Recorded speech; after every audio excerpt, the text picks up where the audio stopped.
he's already No, having. we are starting soon. This is our here. This is the speaker. Mhm. Lauren. That's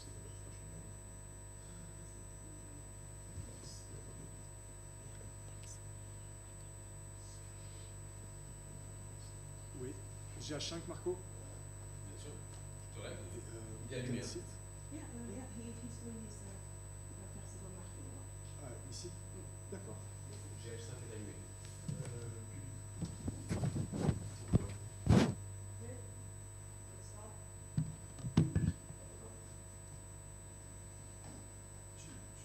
J'ai une caméra, le GH5 n'est pas bien caméra.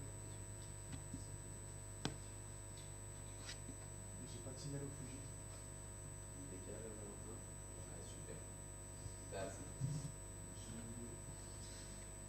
Marco, il n'a aucun signal au Fuji. Ouais, regarde. C'est bon? Valentin, c'est allumé?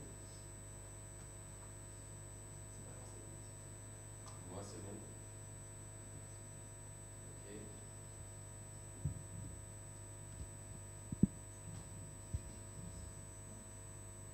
Vous êtes bons, les gars? C'est bon pour moi. Allez, Saleh. Caméra, pardon. C'est bon? Marco? Oui. Ok, ça tourne.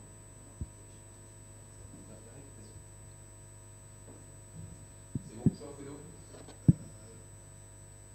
Pourquoi je ne l'ai pas dans le cadre? Je ne l'ai pas dans le cadre, Marco.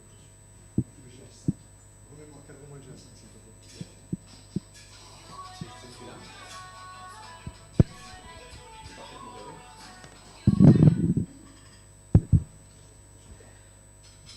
C'était d'avant, ça. C'est celui-là. Cadré. Tu vois le dessus? Super. Là, tu me branches. Vas-y, c'est bon. C'est bon? On est bon? Non, on le rec. Tu peux enlever l'enregistrement. Ok, caméra à tourne. On va lancer sur les Fuji. Allez, c'est parti. When you're ready, you can go. Thank you very much. Good morning, ladies and gentlemen, and welcome to AfroCannes 2023. Put together by Yanibes Consulting. My name is Enyinna Nwigwe. I am an actor and a producer from Nigeria, and I'll be your host and moderator for the program.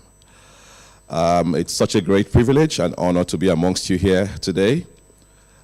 You see, I like to say, no matter how individually exceptional we are as people, there is a special magic that is filmmaking, and I find that power in collaborations. And we're here today to discuss further on how we can move the conversation forward in building structure and enabling the environment and shaping the continent of Africa through film. The visual immediacy of film allows us to transport ourselves into the lives and situations of the characters that we watch on screen. And by so doing, it aids us in shaping and shifting perception on the continent. And having said that, I'd like to say that as we are all gathered here deliberating and putting our thoughts together to enhance and build structures around film for the continent, we must also make sure we keep in mind that beyond the structure building, beyond the financing, and beyond everything else we talk about, the ultimate goal is to develop humanity for the better. And that is what AfroCannes is here to do for us today. So, ladies and gentlemen, having said that, I would like to move forward so we can start this as quickly as possible. And I would like to invite the first speaker for the day, and that's Lauren Ekué, who's an author and a stylist from France. And joining her will be the moderator, Simone McIntyre. Sorry about that. Thank you very much. Okay.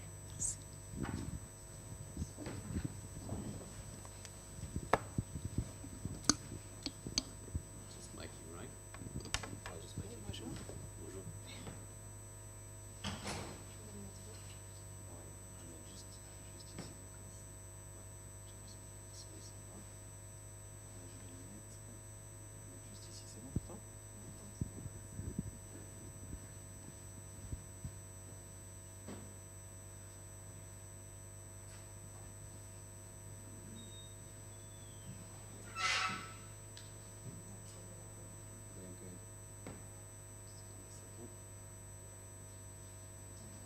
Niveau son, on est bien?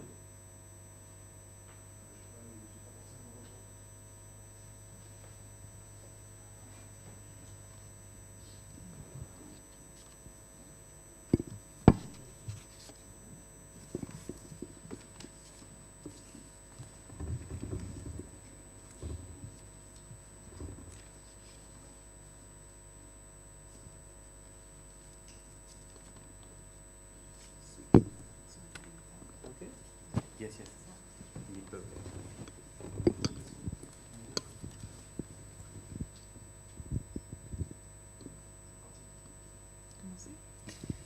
Bienvenue à tous. Je suis ravie d'être ici avec vous dans notre première session aujourd'hui ici à AfroCannes. On va réfléchir sur la représentation des femmes noires dans le cinéma. Welcome everybody. I'm excited to be here with you at AfroCannes. In our first session, we are going to reflect on the representation of women of color in cinema. Maintenant, nous accueillons une écrivaine et styliste qui se considère la première écrivaine de afrofuturisme parisienne, Lawson Ekué. Son roman Icône urbaine, publié en 2006, se considère le premier roman féministe hip-hop de France. Bienvenue, Lawson. I'll just say in French, Merci. in English. Welcome to Lawson Ekué. She's a writer and a stylist. She's considered to be the first Parisian Afrofuturism writer. And her novel, Urban Icon, was published in 2006. Is considered to be the first feminist hip-hop novel of France, coming out of France. Her latest book, published in 2015, is called L'industrie de la mode africaine. Bienvenue. Merci à tous. Bienvenue à Cannes. I think I will say it in English if most of you speak in English. Well, I'm here, I'm a writer. My last book was published in 2020, so it's the brand new.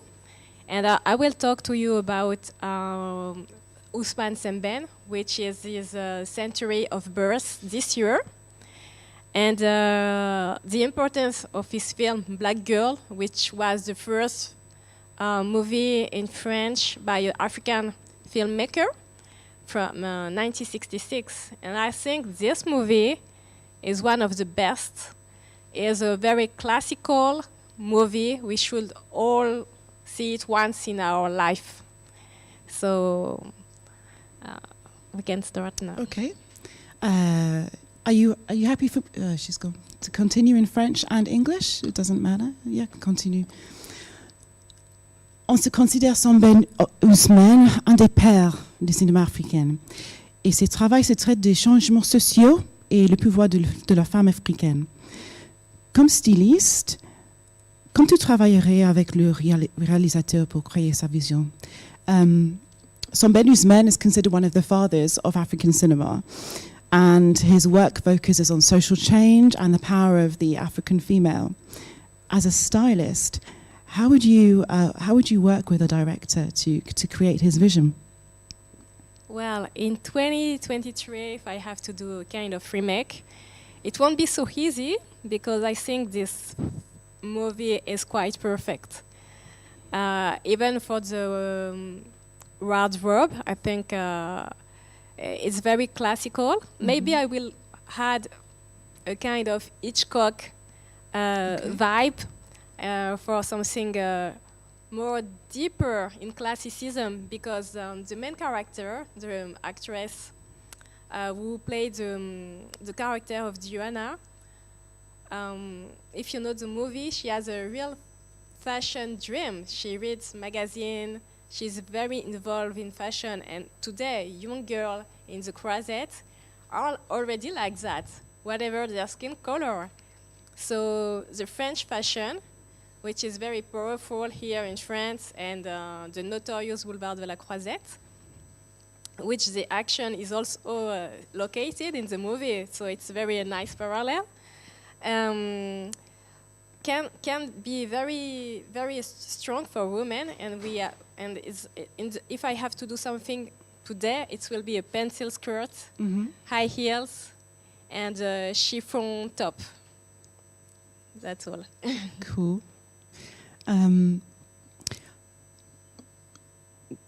Qu'est-ce qui a servi comme catalyseur pour produire les changements qu'on a vus récemment en ce qui concerne la représentation des femmes, les femmes noires dans le cinéma, tu penses?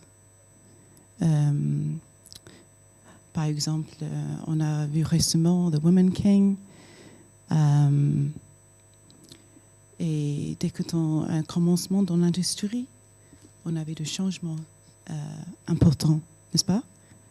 Yes, change are every day, step by step. I remember when I was younger, when Elle Berry received his first Oscar.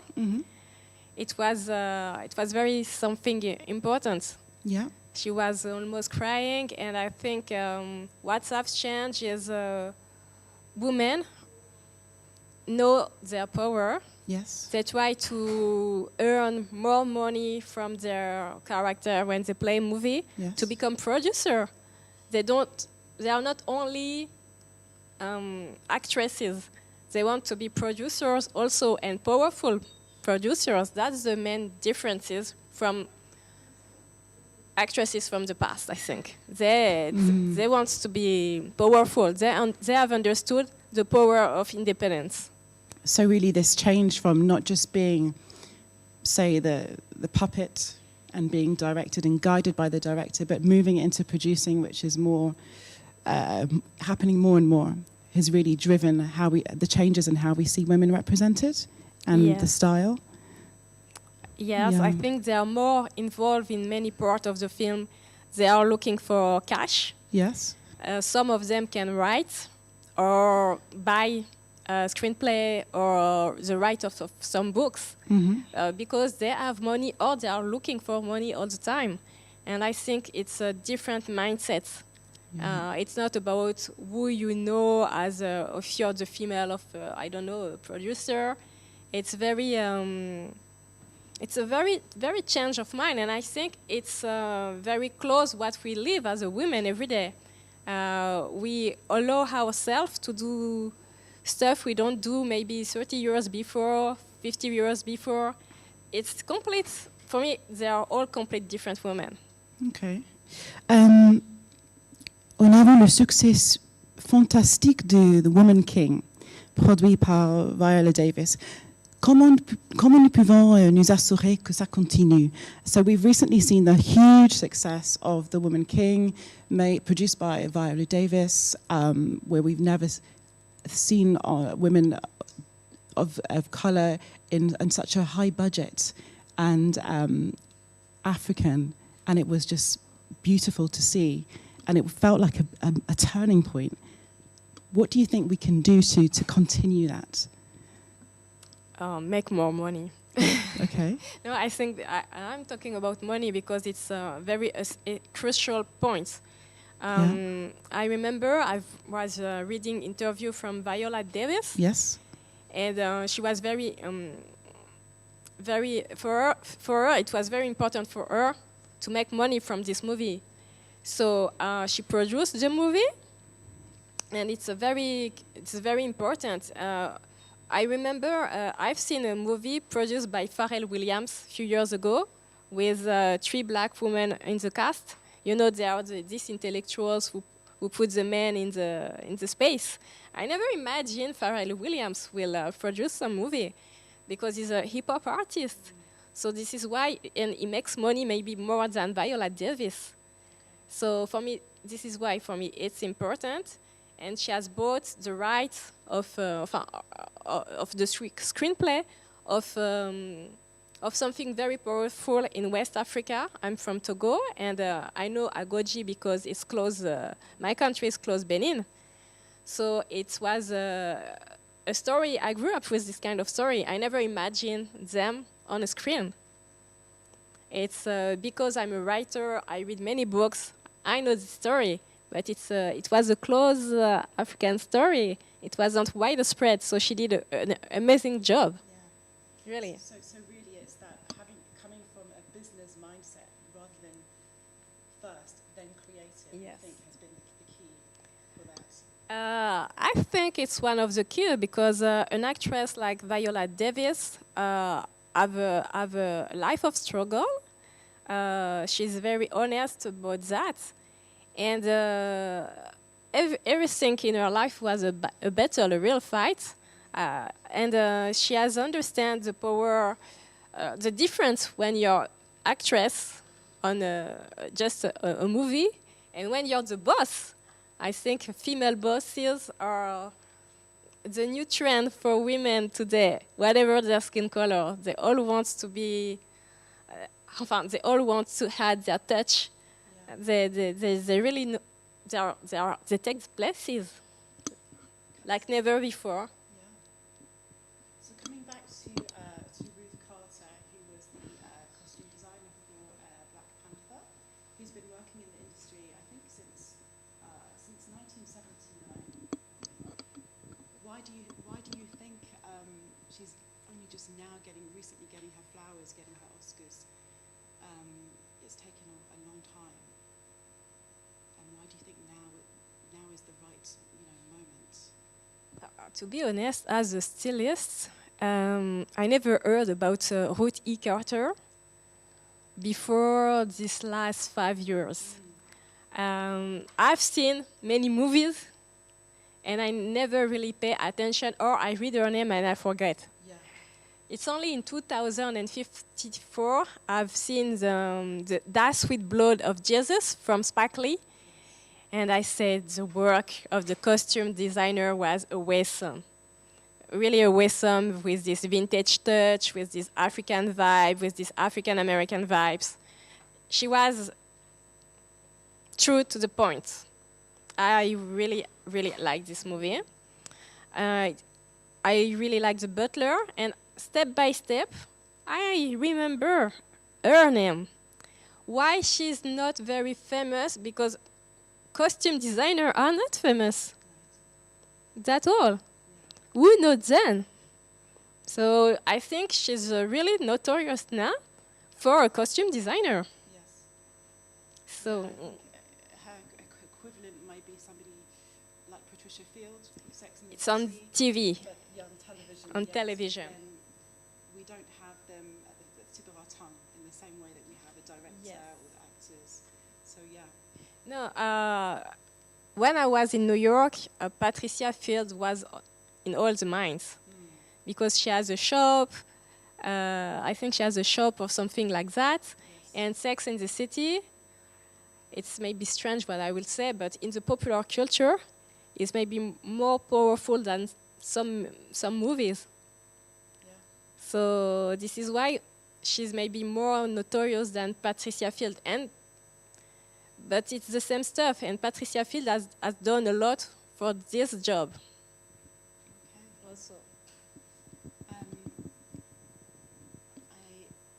I was wanting to know, what do you think have been, in your opinion, the most standout moments in fashion on film? What is the? Les looks emblématiques plus importants. I think many movies in the 50s, Dorothée Dandridge with all the glamour, all these actresses, Rita Hayworth, all this vintage glamour is something very attractive. I think also you can find this in other movies. I remember when I was a teenager, when I see Coming from America, I really like it. The first scene when people have feathered dress, it was very attractive. It was maybe the first time on TV, on movie, I've seen something so exotic, close to African, but not very African also. It was a mix. So it was very great experience. But of course, the Hollywoodian standard of fashion are in the 50s, definitely. You have perfect hairdress, perfect dress. Everything is perfect almost. For when you think about glamour, it's always this kind of people, this kind of area. Yeah. So, do you have a favorite look or a favorite film that you can think of that's more recent? Not really. I'm a big fan, of course, of Hitchcock, because. But my favorite, my favorite movie will be a movie La Noire 2, a Black Girl from Ousmane Sembène, and a movie with Catherine Deneuve, which she's dressed by Yves Saint Laurent. All the movie. It's what's the name of the movie already? With a Spanish director, and she plays Séverine, someone who is married with a doctor, and she's very bourgeoise. Belle de Jour, yes, and I think it's one of it's a movie very important for all the people in fashion. Belle de Jour, yes, very iconic. Belle de Jour, I like Belle de Jour a lot. She's great. I think we have time for questions. Yeah. Do we have any questions from the audience about the role of fashion in film? For Lorraine? A question? Yes. Oh, we do.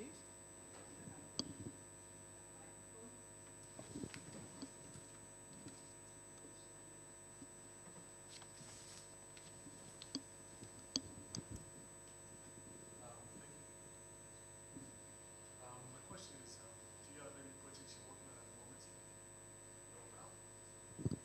moment? No, I'm working on my on a book. So I'm a stylist because in French, stylist is a term you can apply to a writer and to a fashion to someone who work in fashion as a designer or for a stylist photo. You know, I don't do clothes. I take clothes from a part to a part and I put it on someone. You know, that's the difference. So for the moment,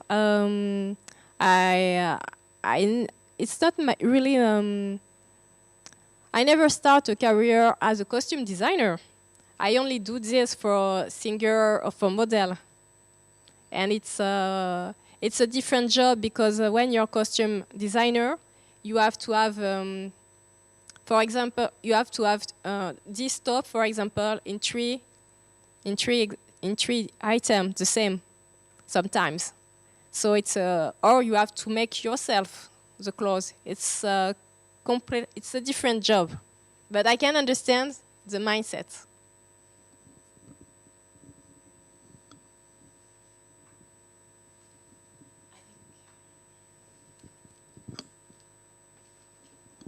I think we've run out of time, but I'd like to thank you, Lorraine, for joining us today and for opening AfroCannes.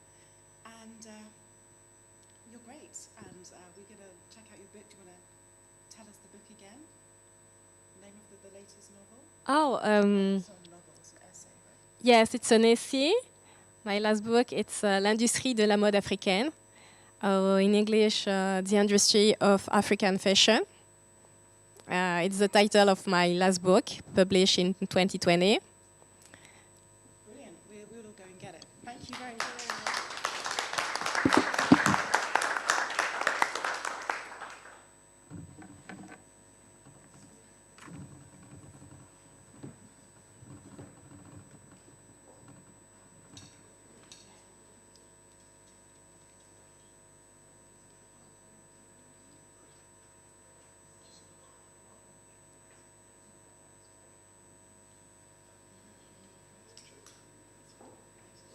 Thank you, Ekué, and thank you, Simone McIntyre.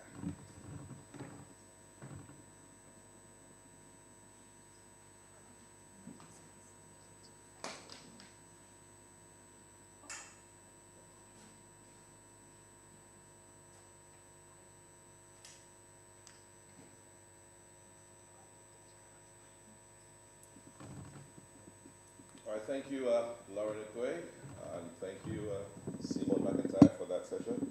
And next session will be accessing international markets, and for that we'll have Jana Wolff join us on stage.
Hello, thank you.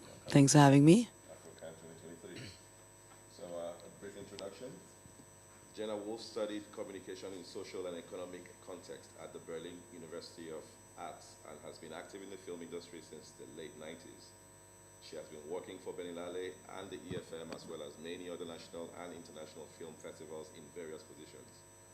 She was head of PR and festival distribution at the German Film and Television Academy, DFFB, head of acquisition and sales at Pluto Film, and is now in charge of marketing at the European film market, where she's also responsible for the Country in Focus program. That's many hats you're wearing, Jana.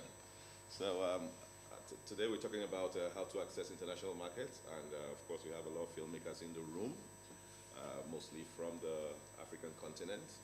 And I'm sure they're wondering how best, with all of your experience, how best you think in an age where we have moved from cinema, from the specific genres, specific to cultures, and now we're going on to the global stage through the SVODs. How best would you advise the average filmmaker from Africa to approach the international film market, and what should they look out for, and what boxes must they tick? Well, I think it's a quite a complex field actually to access markets, because I mean, the first step is always on the national market, of course. When you're and when you're dealing well with the national market, of course, everybody wants to level up and to go onto the international level. And film markets play a crucial role within the exploitation chain of films. So when you're developing a project, or you have a work in progress, or even a finished film that's presented in a festival, which is the best case, and then of course you would like to put yourself out there. But and we have like 3 major markets in the world, which is like the year's always starting with the European film market. Then we have Cannes, and there's the American film market, and all these markets work in a different way as well. So Berlin has the advantage of having an audience festival attached, which is great because you can be in direct touch with the audience. The films that are screened in the festival are also screened in the market. They're watched by my mother and by your father, you know, so you have a direct feedback. Cannes is completely different because only industry. The American film market doesn't have a film market attached at all. And of course it's a challenge because it's big. The good thing is everybody's there. You can basically meet everybody, a distributor, a potential co-producer, a salesperson, festival people, programmers. So everybody's in this market, everybody's running around, but of course the challenge is like how to get hold of these people, right? So because especially when you're at the beginning of your career and you don't have a big name yet, people might not necessarily be interested in you from the very beginning. I mean, we know the industry, it's a cruel and harsh industry, right? It's not like with open arms welcoming everybody who's there. Everybody's running around with the same goal. So I think the first question is always that you should ask yourself is like, what do I want? Yeah, what's my goal? So I'm coming to Cannes, I'm coming to Berlin. What do I want? Like, whom am I looking for? And then really prepare well. So it's basically all about preparation on the first hand. Try to set up meetings up front, because just running around, trying to meet people, you might get lost easily, and that's super frustrating, especially when you realize that people are not really super interested in who you are. So be prepared, try to set up meetings up front, and try to do this as much as possible and do it in a good way. So my advice would always be, don't send emails that are 2 kilometers long, sending all the information. Try to make it short and informational. Try to quickly say who you are, what you do. If you have some visual example, of your work, then that's always like a teaser, but never make anything too long. Nobody's going to watch a 60-minute work in progress up front the market. People are really, they're scrolling through their messages, they're deleting. So when I was a sales agent, and that's coming from the sales agent experience, is you need to see that this person is not writing a generic email to the entire emailing list of the participants of Cannes or Berlin. So you have to do some homework up front. What's your film like? What are your reference films? what can you relate to? So if I receive an email saying like, "Hi Jana, I hope this email finds you well. I see that you as a sales agent, you're dealing with this sort of film. So I'm working on a project which is really having a reference to this kind of slate that you're working with. I would like to present you my film." Short logline, short synopsis, some visual stuff. You can always attach your PDF, you can always attach any additional material, but try to raise the attention of the person, and so they at least are invited to read what you write and to get back to you. And also never be like, don't give up, yeah, because in the most case you have to like send a follow-up reminder and send another reminder and send another reminder, and then I would say out of 300 people, 3 might get back to you. Yeah, that's also realistic. So it doesn't mean that your project is shit. It doesn't mean that you're not worth anything. But this is the reality. And so this is like the preparational work. And then once you come to market, try to see who you can meet. But in the end, you know, it's all about networking. At the end, it's always about networking, about getting to know people. So if you, for example, don't have a full schedule of meetings prepared, it's not a drama. Walk around, see who you can meet. You can always like get in touch with people. Like at this AfroCannes Film Fest, we can hang out here, follow a conference program, meet people that you see on stage. You see who they are, what they do. Like have a connection point already. I can talk to you afterwards now and say like, hey, it's interesting. I'm having a project.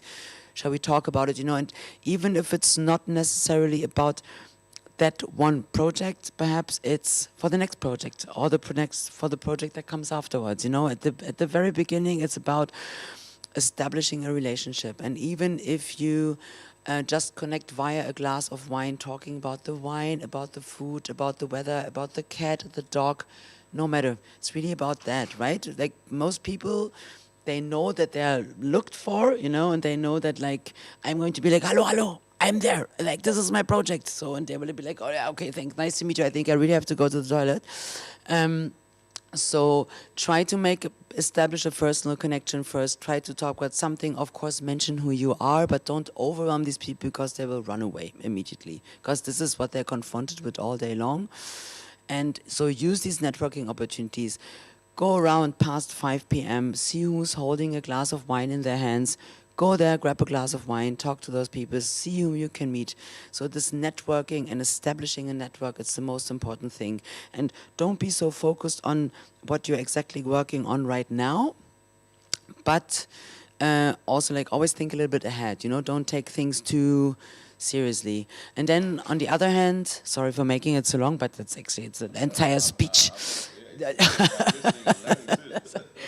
And the other thing is also, it's always nice to have a base. For example, in Berlin, we don't have the sun, we don't have the beach, but we have a very decent, very professional market that's kind of like, because it's cold and gray. So the good thing about it is like everybody's basically staying inside and not running around wherever they want to. People are spread out over I don't know how many terraces here. But we, for example, of course, we have the core of the market, which is the sales agent, yeah, trying to make business, the producers looking for the sales agents. But we also have a conference program where you can connect to, that you can participate in, that's open to all market badge holders. And we have all these cocktails, happy hours. And we also try to invite the African film industry to connect, because it's super interesting to look at the African film industry. The African film industry has made a major leap in this entire digital area, because we are still stuck in our cinema culture infrastructure, which is great. I love the big screen. I grew up with the big screen, but we also have to face the fact that a lot of things are happening digital and on platforms right now. And there we can actually take an example from the African film industry. So this is what we tried to do. We created the Africa Film Hub a couple of years ago, where we also had a conference program. We don't have these platforms anymore in Berlin, because we said like, it's nicer to create one industry program, because if I am a documentary producer from Africa, then you're always in this conflict. Do I go join the African program, or do I join the producers program, or do I join the documentary programs? And you can't be everywhere at the same time. So now we have one consistent program, but still, of course, trying to cover the African film industry, documentary things for producers. So since we don't have the platform for the African film industry anymore, what we do have now is an African umbrella, which is basically serving as a home for everybody working with Africa, working from Africa, and the entire diaspora which is involved, because that's also a very interesting point, because you're all around the world. The Germans are basically in Germany. It's nice, but a bit boring as well. And you are a bit like, you know, you have much more expertise in different markets and also about niche marketing, these kind of things. So what we are doing now, what we created this time for the first, like this year for the first time, is an African umbrella stand where people can also find a home, because it's always good to be with your peers, right? It's nice to, if you're running around the market, you're lost and you feel like nobody's interested in me, then it's nice, like, oh, let's go to the African umbrella. At least I can meet my peers, there's a home, you know, it's like when you go on a music festival, you always have your camp, you know, wherever you get lost on some stage with some music artist, when you're tired of that, you go back to your camp, you meet your friends, you meet your fellows. So this is what we are trying to create, and what, of course, the film institutes of all the other countries are also doing. But we want to make this special effort. So we really invite you to join us next February in the grey, cold, nasty Berlin, in a cozy place called African Umbrella Stand, where you can have your base, have your home, and then from there, conquer the market. Very good. That's amazing. No better way to put it. In fact, you've answered within that explanation, answered some of the other questions I had. And a great takeaway for me there would be one of the greatest things and powers human beings have is beyond money and the financing and everything we seek, how you make people feel is what leaves you on your minds. And in pushing through as African filmmakers going into the international space, the impression you leave on first meet is very important, which is what you've explained. So you don't overwhelm who you're looking to have a sit down with or have a conversation with. Thank you very much for that. Another question I'd like to ask is, of course, we're in a digital era, and you know, making films are a lot cheaper. So you have a lot more filmmakers making a lot. So we kind of have a lot more products than we have buyers. Do you have any idea how how the buying space is opening up to accommodate more of the world and the influx of content from around the world, like Netflix and the other platforms are already, you know, making the world a global village by you know, having all content from every part of the world, you know, on their platforms. How best to get into that space for a first-time producer who may not meet the requirements? What do they look out for? Yeah, I mean, in general, that's of course, I mean, it is a challenge because there are a lot of films, you know, now that people don't necessarily have to shoot on 35mm anymore, everybody can make a film. You can make a film with your iPhone, you know, so that's really, and which is great because it gives a lot of liberty, it gives a lot of opportunity, even to me who doesn't have any money, but I can take my phone and make a great film. But on the other hand, there's a lot of content, and it's a big wave of content flowing into the market. So the regular distribution is a tough field at the moment because also due to the pandemic, of course, the numbers have gotten down. So the regular distributors, so really still distributing films in the cinemas, they are looking for films that make money, let's say. Yeah, so genre does really work well.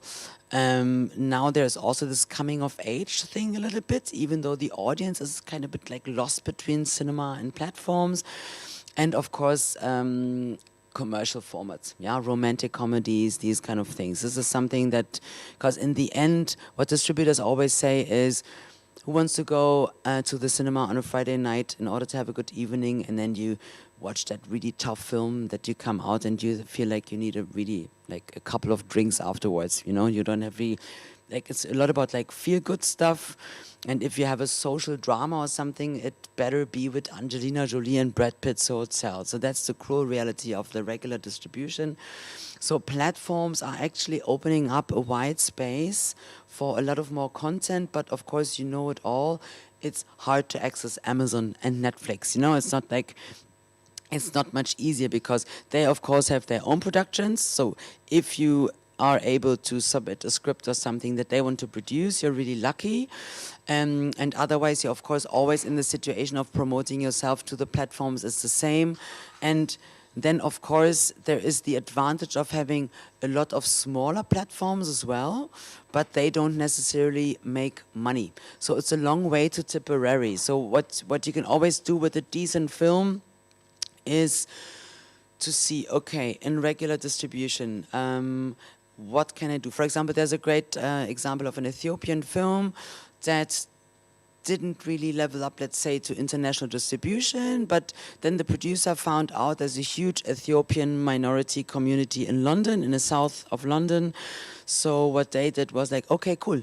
We do direct distribution. We talk to the 4 cinemas that are in that area of London, and we're just going to place our film there for straight distribution.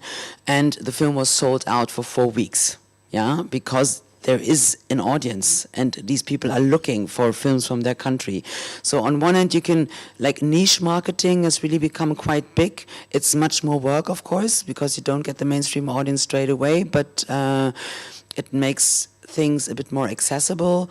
And on the other hand, it's with platforms, it's the same work. Like, write to the platforms, get in touch. You always need to find out who is the person in charge, who is programming this kind of film, who is programming African films, who's programming genre films. And also, since at least in Europe, that's also something which is very interesting in comparison to Africa. In Europe, it's a slow process. And the smaller platforms that we have, they are great because they're really focused, let's say, on art house films or something, but they don't necessarily make big money. So this, like, idea of making big money is really something, especially when you're a first-time producer, first-time director, you really have to, like, take that step back or just have a realistic view, you know? I mean, never be shy and never try to sell yourself like you're like tiny like this. You always have to meet people on eye level. And if there is an asshole in front of you, well, then you just don't talk to that asshole. Even if there's the main programmer from Netflix. No, sorry for the word. Don't make yourself smaller than you are, you know? Be always upright and stand to who you are and what you do. That's the most important thing, so you don't lose respect for yourself, and it would also give you respect from other people.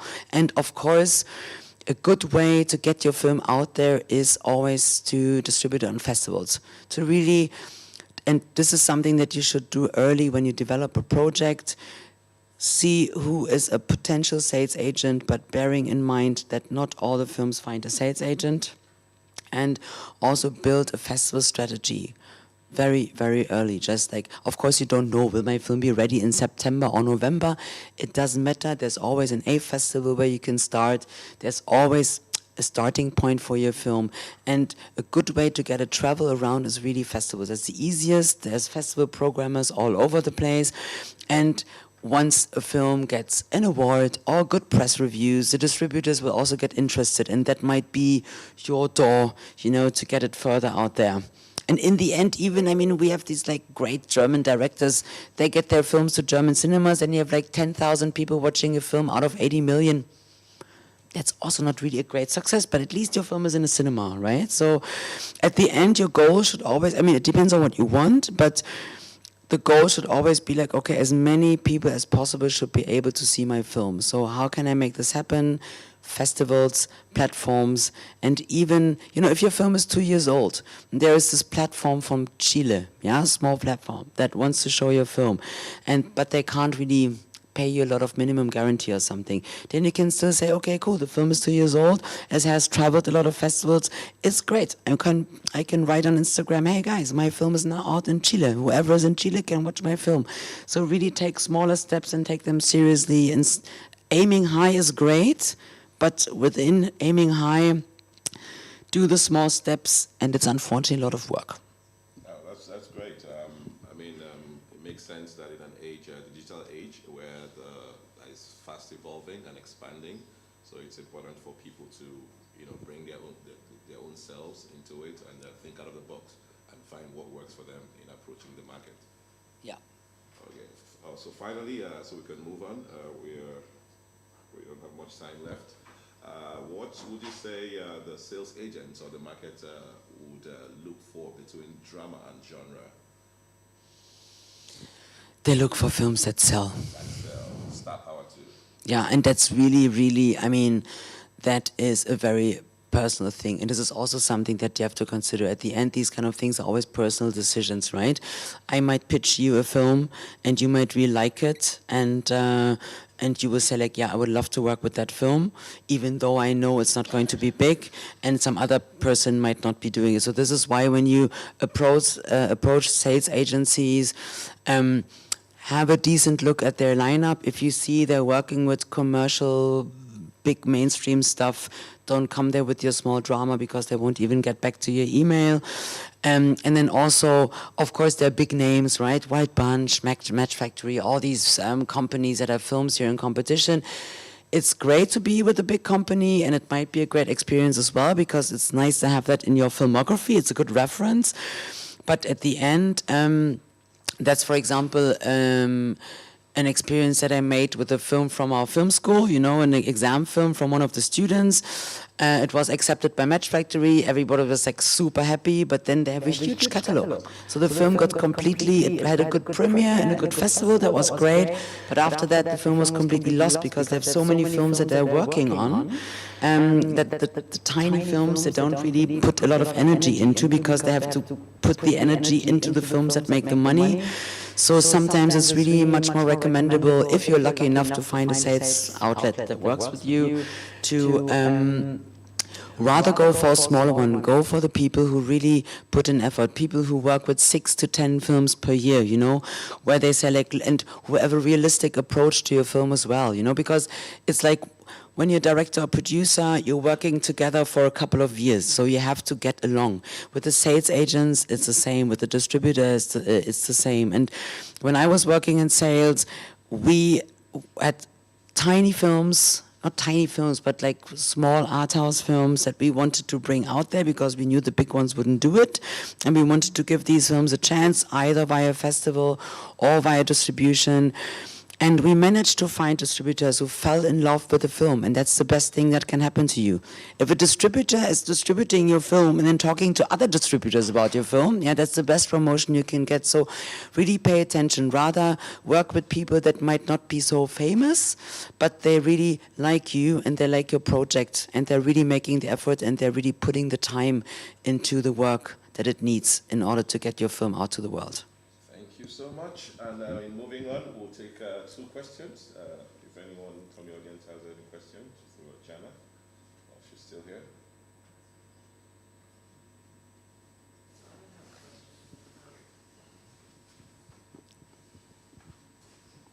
So it's not a question.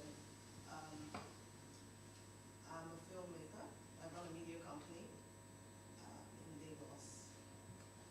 And it's a totally different perspective, because there's a huge gap in content, African content, good one, good African content. And my first film got on Netflix, so I'm not thinking, I published 27 books, and from the content that I've done, I did that because I was looking for something, I was searching for information, and I didn't find out that.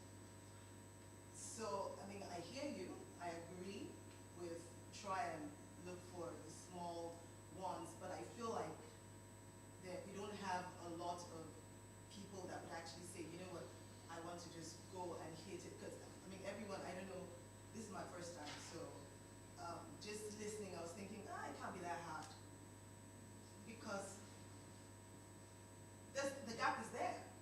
It's there, and it's not just for the traditional, it's also on the big Netflix, on the Amazons. They're looking. So I just want to encourage everyone, put out your films. People are looking for good content, make sure it's good, and people get it. So. Thank you.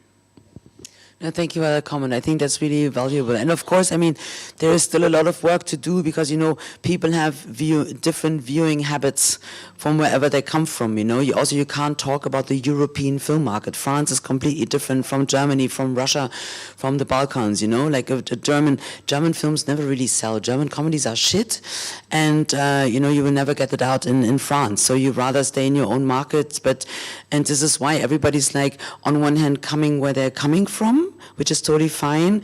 But the work that needs to be done is to open your mind and your spirit to people telling stories in a different way, you know, and not to say like, oh, I'm not used to that, I don't understand, it's not mine, you know, but to say like, okay, it's interesting. Somebody from Nigeria, different style, different story, but like, I open up my mind, I'm going to look at it, you know, I'm going to watch it because I want to, it's also about expanding your knowledge and expanding, but how do people tell things from their cultural context?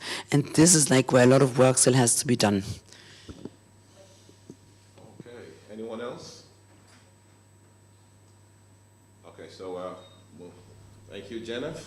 Thank you for your attention. Thank you for the insight.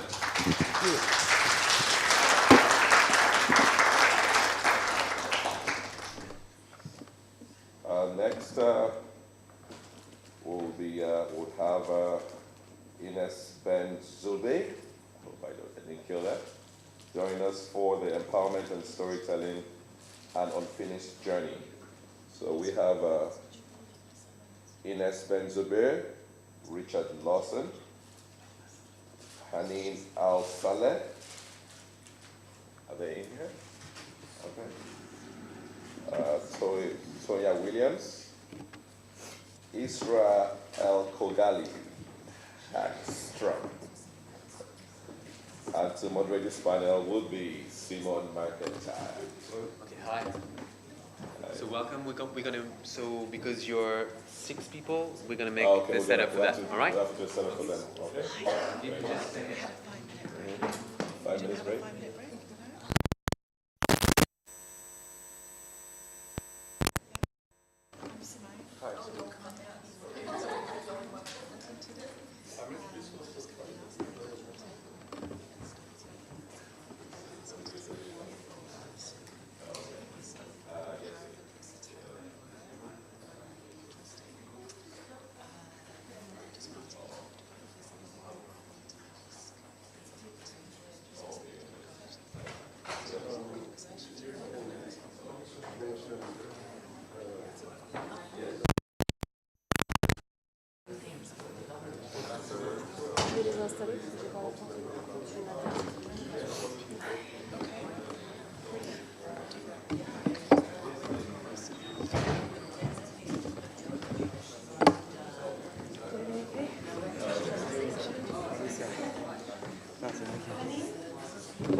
Are you Jana or Yana? He's Jana. Oh, I messed it up. I'm going to mess up a lot of names today. There's so many heavy names on my mouth.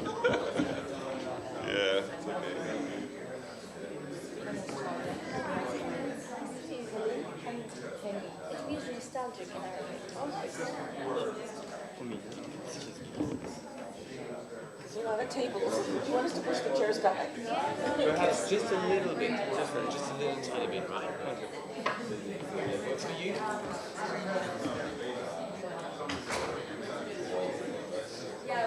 Hi Tanya. Hi. I'm Simone. I'm going to be moderating today. Wonderful. So I think it's quite straightforward. I'm just going to be asking your take on the conference.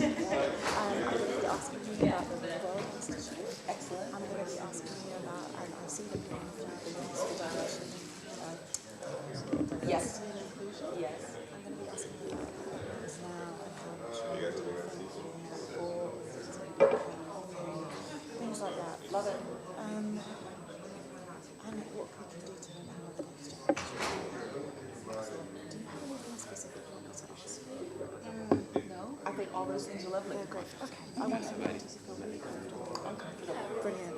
Maybe not this plant right in front of us, but It's okay. It's here to stabilize, I think. Is it for the tables? Even though it blocks her face. On peut décaler par là ou pas?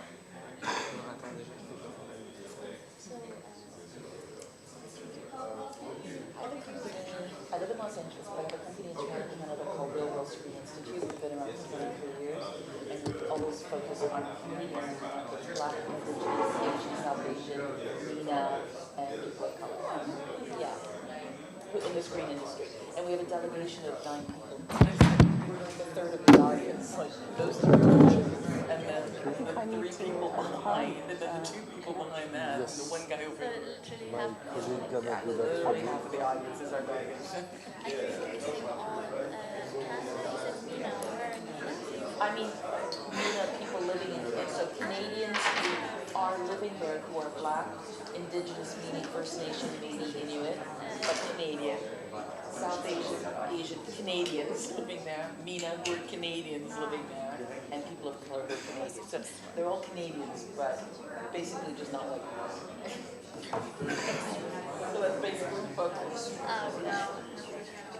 So the delegation here is the first time that they're coming to Cannes, and we have a number of programs. We do a festival, the 23rd year of the festival, Real World Film Festival, and we have producer programs and screenwriting programs and all kinds of programs. No, I think you can sit where you like. And last year we kicked off. Hello.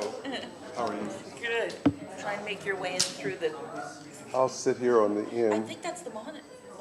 Moderator? Are you sitting?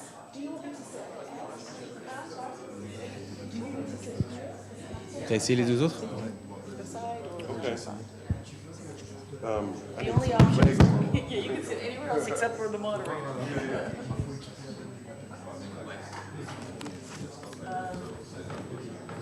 That's it. Yeah.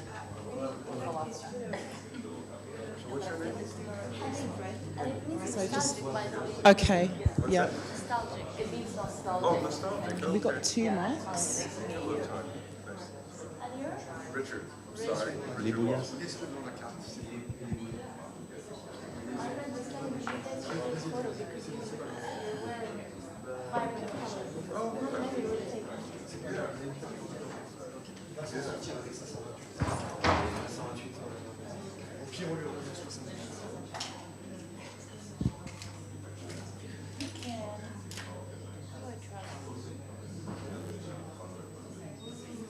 Which? Nobody wants to look up here.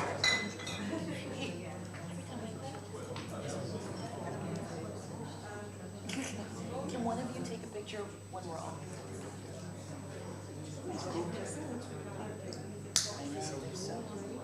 It's not real unless you have a picture. Okay, I haven't got, I'm not connected. It didn't happen. It's not connected. I know. Oh, it is connected. Okay. They haven't. So I've got it set up so it's a wider lens, but I guess you just have to wait till all. Mais tu te rappelles que ça? Oh, do you want me to wait? Yes, please. Okay. We'll be starting in just a couple of minutes. We're just fixing up over here. No, so you're gonna face, yeah. No, you face it to you. Why is that? Do you need to put something on me? No, no, we will not.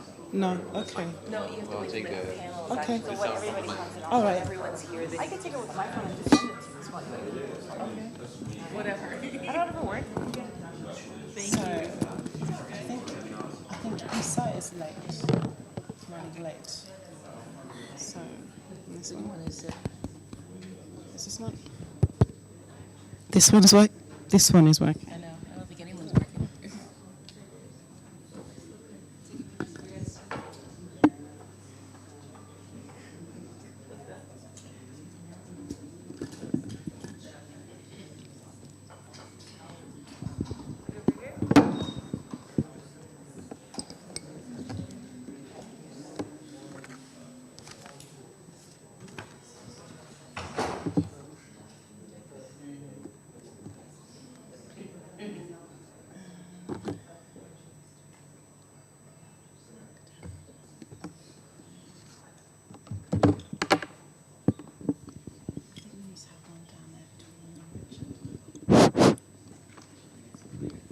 Are they just two microphones? Yeah.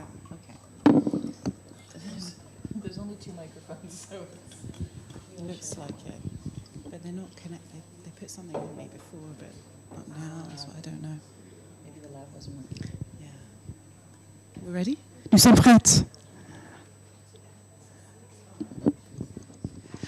Okay, welcome everybody to our third session this morning on empowerment in storytelling from everywhere from Tunisia, Saudi Arabia to the US and Canada. So I'm Simone McIntyre, I'm a producer and actor, and empowerment to me means taking control and telling my stories no matter what. So if I'm making something, it doesn't matter how many setbacks I have, just get it done and don't get dissuaded by the negatives. But before we launch into our conversation, I'm going to ask our panelists to just briefly introduce themselves. So, Someone said the mic's not working. Is the mic not working? Okay. My name is Tanya Williams. I'm an actress for the last 45 years, but the last 23 I've been focused on an organization that is based in Toronto, Canada, called Real World Screen Institute. We have a film festival, Real World Film Festival, that's in November 1st to 7th this year, and we do a number of programs. I should first caveat all of this to say we only focus on Canadians who are Black, Indigenous, meaning First Nation, Métis, Inuit, Asian, South Asian, Canadians, MENA, Canadians, and all people of color who are Canadians. So that is the focus of Real World. It's about giving more opportunity for racialized and Indigenous Canadian people. We have producer programs, we have screenwriter programs, we've been taking people to markets in the last year, and there's a delegation here from Toronto of Real World delegation. Look back there. Woohoo! Which is a combination of producers, but also casting directors, agents, managers. We brought them so that they can connect with people like you who might be interested in working in Canada, hiring Canadian talent. So that's me. Wow. Hello, everybody. Can you hear me? Okay. My name is Haneen Saleh. I am an artist, a producer, and a director. Recently opened my production house in the Middle East, hoping to promote culture, diversity, and collaborate with talented people across the globe to let their story begin and tell their story. Thanks. Checking. This is working. I'm going to scoot over because I thought there was going to be somebody else. Hello, my name is Richard Lawson. This is in and out. But my name is Richard Lawson. I'm an actor. I've been in the business since 1969. I'm a director, producer, writer, teacher, hyphenates. And what's that? Okay. Do you absolutely need the mic? I don't think so. Okay. That one's not working either, so. So my career has really been about empowerment. I have a school, Richard Lawson Studios, where I empower people to achieve their dreams. I'm happy to be able to say that I have a film screening here in Cannes, and 2 of my students also have film screening in Cannes. So the sense of, thank you. There's a tremendous sense of satisfaction in proof of concept and return on investment, if you will, because they are achieving their dreams by following the teaching that they've learned. And so I would say that's the basis of my entire career and what I'm doing. The film that I'm producing and directing is really about empowerment, the empowerment of African American people in this country to begin with, to be able to take charge of their own destiny, our own destiny. So it is really, ultimately, the bottom line for me is about empowerment.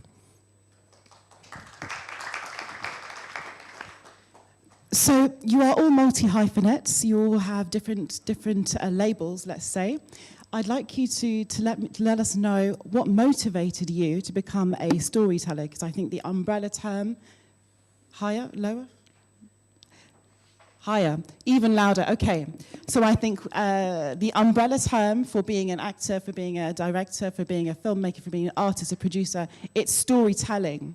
So I want you to share with us what motivated you to become a storyteller. Just start here. I think it was watching stories myself as a young person, not seeing people that looked like me in very positive roles, and I was fortunate enough that I had parents that were very positive role models, and I never understood why I never saw people that were like my parents on television. So I think that's the impetus of it. And then as I got older, understanding more the advocacy of the work of an artist is what fascinates me. It's I was driven less to, I want to just be an actor, as more I'm determined to show these representations, you know, and try and eradicate the stereotypes that I grew up with. So I think that was the impetus for me. And I started my career in Canada, and this was in the late 70s. But by, I would say, 10 years into my career, it comes and goes, you have to excuse, I just didn't think there was enough opportunity for me in Canada.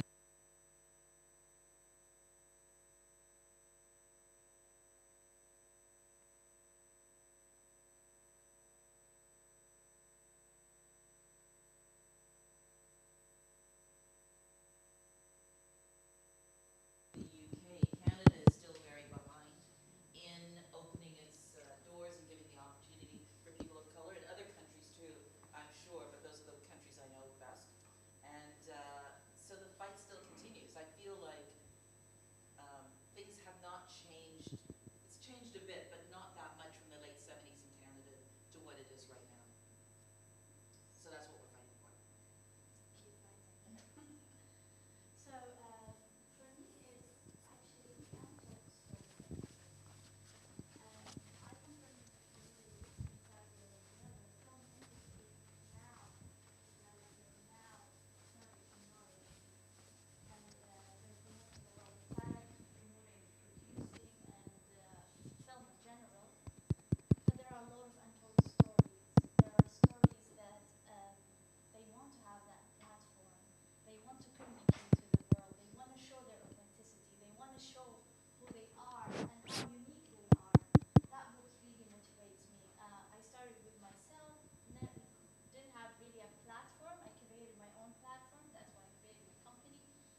Let me check and see if this is working. Not working so good, right? Is working? Is it working? Well, okay. Good. So when I first got into the business, it was really a desert in terms of stories that represented anything that was real to me or people like me. So I understood early on that, and then all the people who were telling the stories were other people. Through the late 60s, early 70s, all of the television shows, all of All in the Family and all of those shows, they were Jewish writers telling black stories. And so therefore, black people were hearing Jewish jokes that were supposed to be funny to us. And so I understood early on that I was responsible for my own destiny, and I could not depend on the industry to really tell our stories. And so from day one, I really understood that plan A for me had to be the things that I created, and plan B was Hollywood. And I've been that way my entire life. I understand that more importantly now than ever, that it's important for us to be authentic in our voice in terms of the stories we tell and how we tell them, because our history is one of ignoring the facts and the reality. So it's up to us to make a difference. One thing that I learned is that I cannot blame anyone else for my condition. I am responsible for my own condition in life, dealing with the reality of what's in front of me. And with the amount of money that black people generate, we have the money to be able to control our own destiny. And so therefore, it's up to us to distribute, to exhibit. There are so many ways for our stories to be told today that we're the ones that have to do it. And so therefore, we're the storytellers. Let's tell our own stories.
That wire that we've walked, because now a lot of conversations conversation is around authentic, authentic, authentic. So it's almost scary for Black people, really, because what does that mean? What does it mean to be authentic? Because a lot of maybe who I am is white influenced. So, but if I don't know how could I be more Black than I already am? So colonialism has destroyed us, but we're trying to find our way back. But I think we need to be sensitive to people who have lived a different way, and it's not that they're pretending to be something other than they are. So just be authentic if no one believes it is. Still be it. Yeah, this resonates with me actually. And it brings a bigger question. What is authenticity? It's very subjective. You creating an authentic story would say this is an authentic content. But it could be not your story. So authenticity is very subjective form and it's very subjective word. I'd say be authentic with yourself. Tell your story that you want to tell, even if they want you to edit the story, if they don't want to publish your story. There are other people that can find your story and they like it. Remember that. And there are a lot of platforms now that want these unauthentic, untouched stories that are not fabricated for a certain content or a certain media because they are authentic to their point of view. So I'd say authenticity is staying truly to who you are and really be proud of it and really go show the world what it is. And I wouldn't change something else to that. Thanks. I have a simple, I suppose it's a principle for myself and those that I teach, which is never let your creativity pass through the lens of someone else's morality.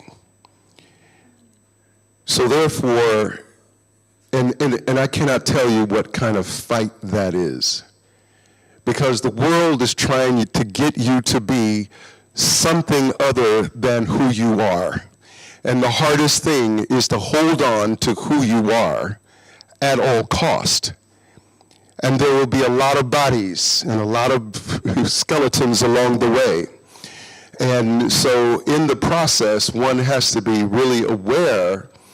And what's really important is who is on your bus. Who is on your career bus? Who are the people, when you look back on your journey, who is on your bus? Because the ones that can be the most damaging are the ones that are closest to you. And you have to really understand, and they have to understand what it is that you are about as an artist and where you are going and what your whole purpose is. And if you're clear and stay clear to your purpose, you're going to run up against the whole cry of voices on the other side. And that's when you find out how true you are to your own authenticity. Whether you are able to face the storm, whether that storm be producers, exhibitors, distributors, other in networks, I don't care what it is you're up against, you have to hold on to what is true for you. And and if you stay connected to that, you'll find the people who believe in what you believe in, and it's going to be a search. If you're just looking to make money, then more than likely you're going to have to give up something. But if you're connected to your purpose, then money doesn't matter. And so therefore, never let your creativity pass through the lens of someone else's morality.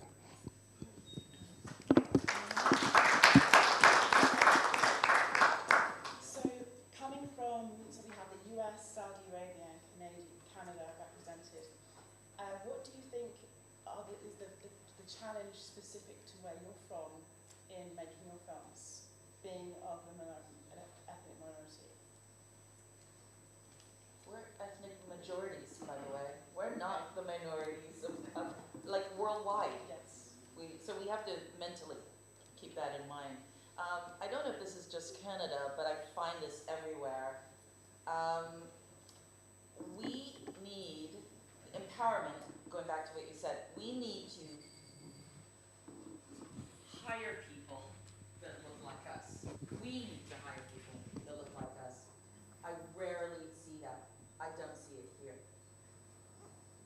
not insulting the people who are behind the camera right now and do the microphone right now, but wherever you go, you must try extra hard to find the people that look like you and hire them to be the camera people and the audio people and the whatever, because that's how you empower them.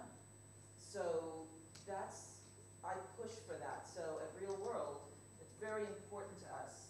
I don't like to hear people say, we just look for people who are the best for the job.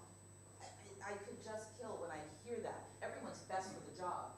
When you give someone enough opportunity, they will be the best for the job. But if they never get the chance to do those jobs, they're always going to be the people that are not the most experienced people for the job. So at Real World, we look at that in every part of our hiring, from our board of directors to staff members to even volunteers to every level.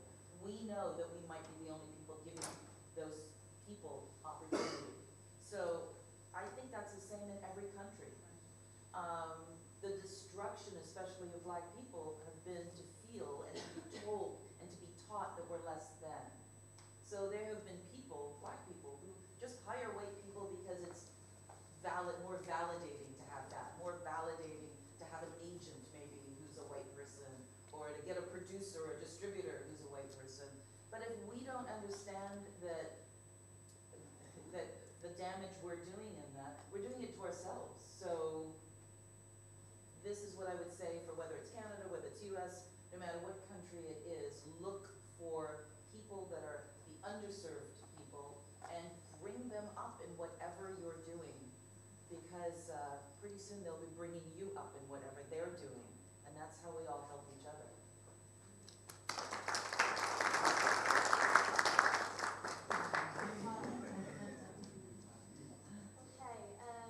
As I said before, I come from Saudi Arabia, and if you asked me this question 5 years ago, my answer would have been completely different. Because as of today, we have a lot of opportunity to bring people in the industry, whether they're producers, actors, directors, you name them, art directors. They have the opportunity now to shine and show their talents. Where we start, I think the coming 5 years would be very interesting for Saudi Arabia, for Middle East in general, is to learn how to do films. And to know how to do films, we need to get those experts internationally, educate the people in the ground, to start bringing authentic content into the region. Now, how is this for an outside talent and outside companies? We're promoting, as I said, work for everybody to come and develop the media production, develop the film industry in Saudi Arabia. I'm pretty sure some of you might know Neil, the sponsor of this, one of the sponsors of AfroCannes. They have their own scheme and programs in promoting talents, producing films in Saudi Arabia. We have the Film Commission. They're actually looking for people to come on board with their talent, to motivate the people on the ground and help them grow their talent as well. So in summary, the opportunity now is in board. It's available for us when it comes to producing. For me, as a Saudi female, 5 years ago, I wouldn't have ever dreamt to work in Saudi Arabia or produce. Now I have a production house in Saudi Arabia. And what that tells me is, it tells me that if you have a dream, if you have something you're really passionate about, go and do it. One day it will happen. And yes, sometimes the dream scares you, but if it doesn't scare you enough, then you're not really dreaming. It's just a goal that you want to achieve. So yeah. So I would say the challenge now is to educate the people to know how to make film, to know how to really make an impact. And obviously diversity is something that's going to be in the mix. And we're definitely going to collaborate with people from Africa, people from all over the world. The minority that they didn't tell their stories, come and tell their stories. So, thanks. Why don't you go? Issraa, would you introduce yourself to us before you answer? And do you need me to say the question again? Yes, could you please say the question? Okay, so the question was, what do you see the challenges are for you, as a filmmaker and as a storyteller? And that's what they were all answering. Okay. I was in the wrong location, but I'm here. Spiritually, mentally, emotionally. My name is Issraa Elkogali, now Haggstrom. I'm from Sudan, and I have been working in film since 2010. But I studied film, like I told the Sudanese colleague of mine, when the internet was still for spies and weirdos. It took a while to start making film in Sudan, as there wasn't an industry in the early 2000s. I moved to Sweden because of marriage, and I've been there for almost 12 years, also hence the Swedish last name. And I'm here as a producer primarily because we have a film, a Swedish and Sudanese collaboration, also with a Saudi producer, Goodbye Julia, and it's in the Un Certain Regard category this year.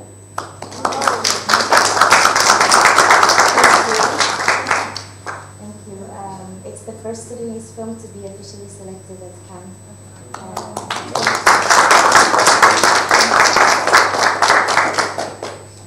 And to answer your question, I bear with me two different challenges. I want to use the imagery of the cross I bear. I bear two of them. Being a Sudanese woman in the film industry and competing to tell stories that are deemed relevant by international producers or investors. It's always surprising to me that an international investor wants to comment on the validity of a story. It's not their right. They have to trust that we have stories that are valid. So it's really strange when they start not to discuss narrative structure, but to discuss, is this story really feasible? Could this really happen? We are the judges of that in our home countries and not the international investor. So that's one challenge on the Sudanese side. On the Swedish side, to quote another colleague of mine, we each of us who are racialized in Sweden stand in our own white island. It's easy to begin to think we are alone.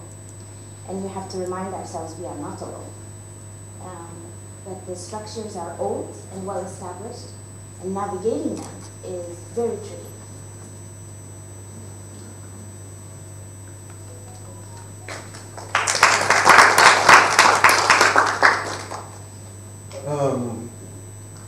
I've always looked at, I guess, the challenges in front of me as just, things to overcome. I expect them. I'm very clear about what the business presents. So I think the biggest challenge is for me to stay connected to my purpose and to make sure that I'm following and staying true to my own sense of direction and never getting off of that. The business is always going to present its challenges because it's consistently changing. We look at film today, and compared to just a few years ago, the pandemic changed a lot in terms of how films are done, how they're produced, how they're financed, and over the years, I have seen changes happen all the time. And one has to be resilient, one has to be able to pivot, one has to be able to turn, excuse me for putting it like this, but one has to be able to turn chicken shit into chicken salad and make it work and make it go right. And one's ability to be able to do that is based in the thing that drives you, which is your purpose. And as long as I stay connected to that, I don't care what the challenges are, I'm gonna figure it out. Because it's all an uphill climb, and you just gotta be prepared to climb uphill.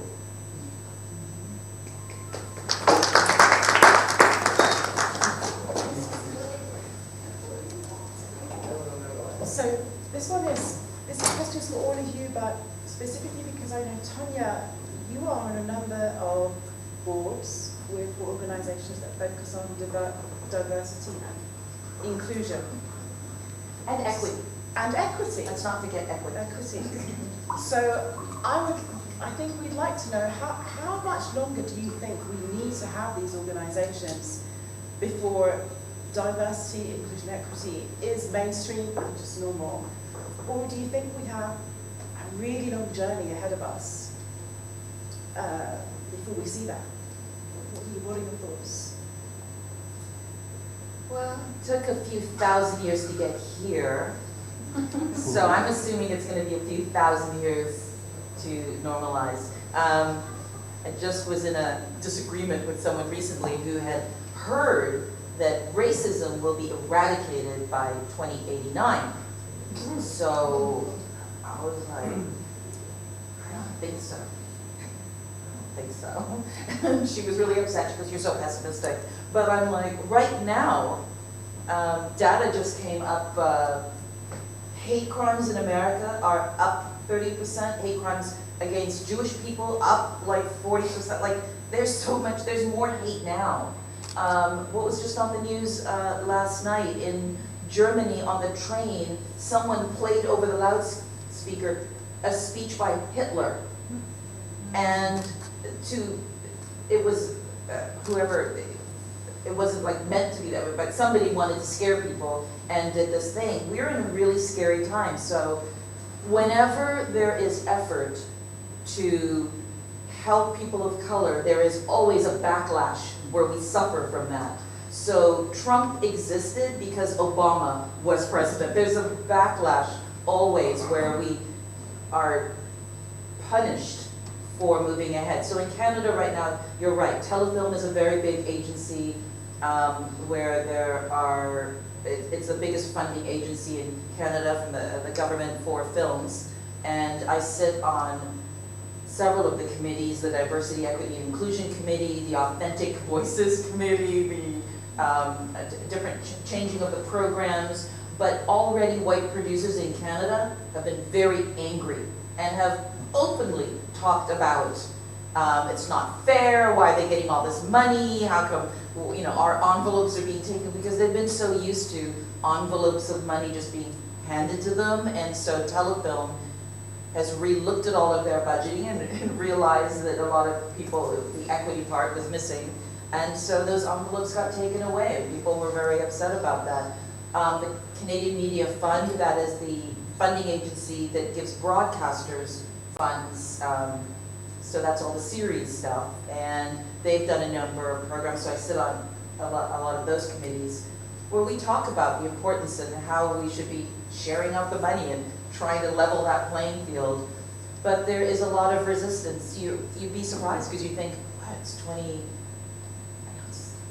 year, 2023, but there are still racism, and its ugly face and head is always rising up. And as bad as it is in America, and it is, we don't talk about it enough in Canada. I think people just assume everybody's just so kumbaya in Canada, everybody gets along, we're such a melting pot or whatever. There's a lot of racism in Canada, so yeah, I do sit on those committees and we fight for that, and there's a lot of advocacy work going on, and we talk to government. We go to Ottawa, where our center of our government is, and we speak about a lot of these issues. They're throwing a lot of money at us right now. Will they keep throwing it at us? No, they won't. There'll be a new flavor of the month in a couple of years, whatever that might be.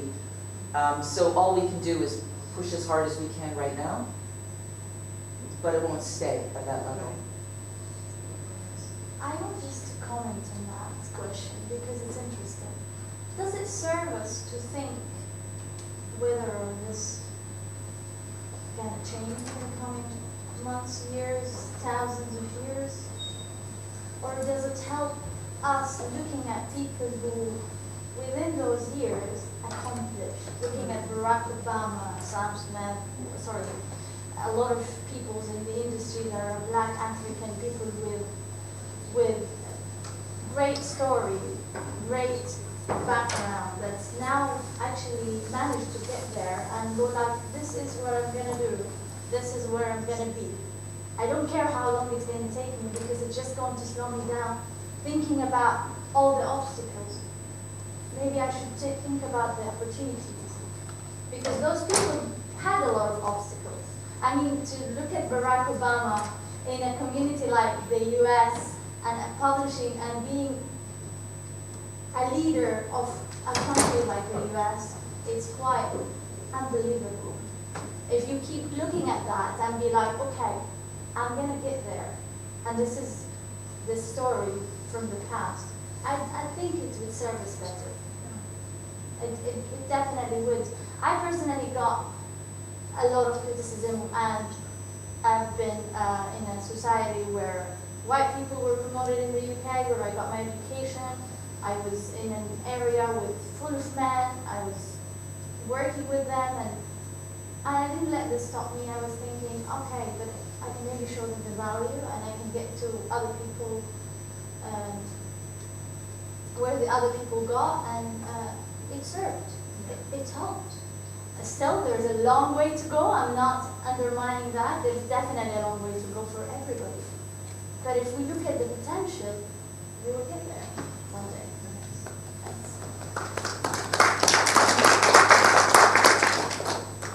I think if I agree.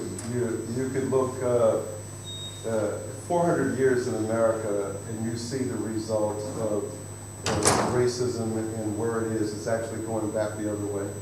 And we can look in terms of trying to create the most altruistic condition possible and hope for the best. Or you can look at the reality of like the Supreme Court, which is eroding every advancement made by Black people over the last certainly 100 years, and look at Florida and 13 other states, which is making it illegal to study Black history. And you look at those things which give you a reality about where it's going, you have to understand something, that you as a people, African Americans particularly, need to understand, because we live in a capitalistic system, we have to understand capitalism.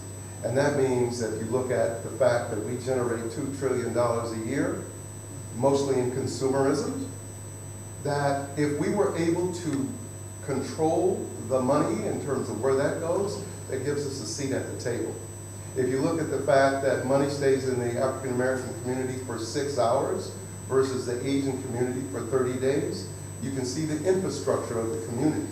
So there are individuals who can be hopeful in those communities, but as a community, unless there is an understanding on a greater level that we're all in this together, and that if we don't work together, and if we don't buy Black, and understand we need to support Black businesses so that money stays in the Black community, we have not a chance. Black communities in 5, 10, 15, 20 years won't exist.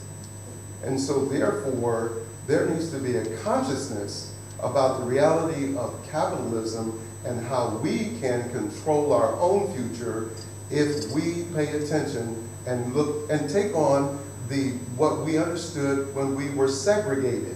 When we were segregated, we controlled our own communities. We owned our banks. We had doctors and lawyers, and we dealt with each other. Today, that doesn't exist. All our money goes to, the Jewish lawyers and the Korean grocery store owners and the Pakistani. I'm not putting those down, no hating on them. It's just that we don't have our own, and we got to create our own. Otherwise, it's going to look real different in 20 years.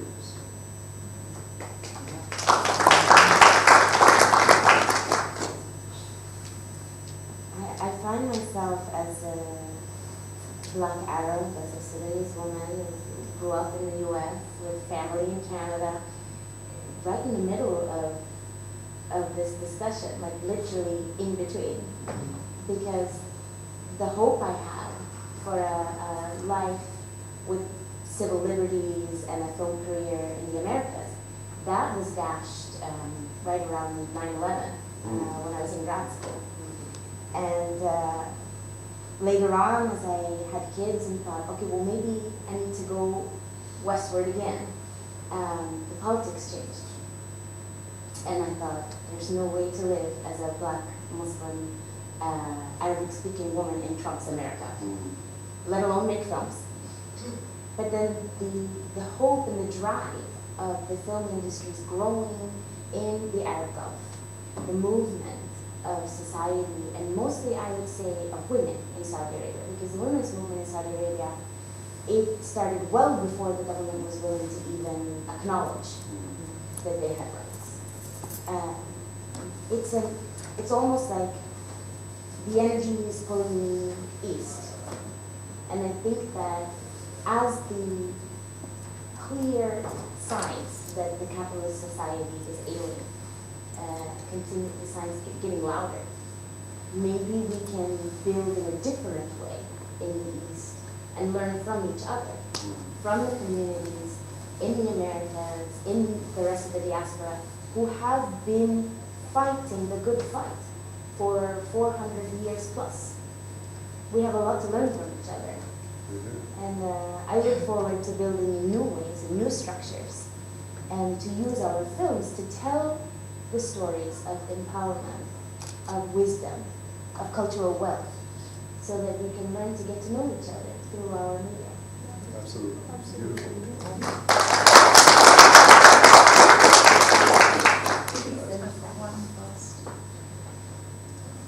So my question, I think this is going to be the last one before we open up. My last question before we open up to the audience. I would like to know from each of you, what would you like your storytelling legacy to be?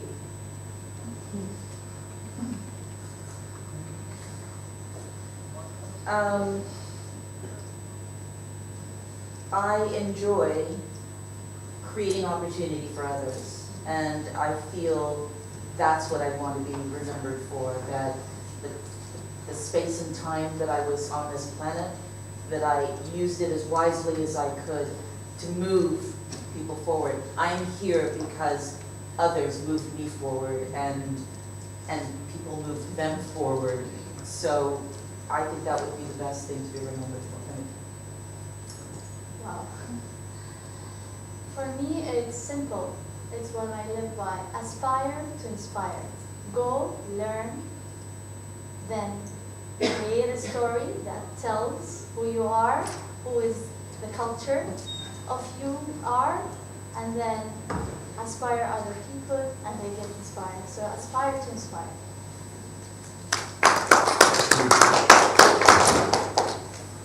I think this trip is sort of a foundation of a legacy that I want to continue to create.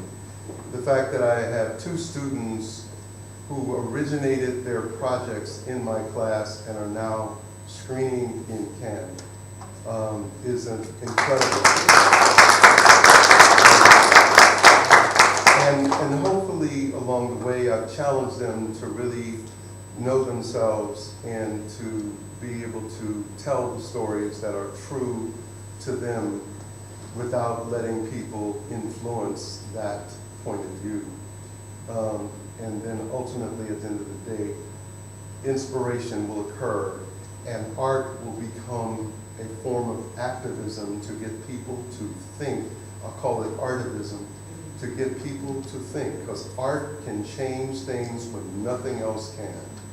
And so if we tell our stories and we are honest to what we think, that people are going to love it or hate it. No one is going to be in the middle. I just don't want people to be in the middle. You either love it or you hate it, but it's going to inspire some people.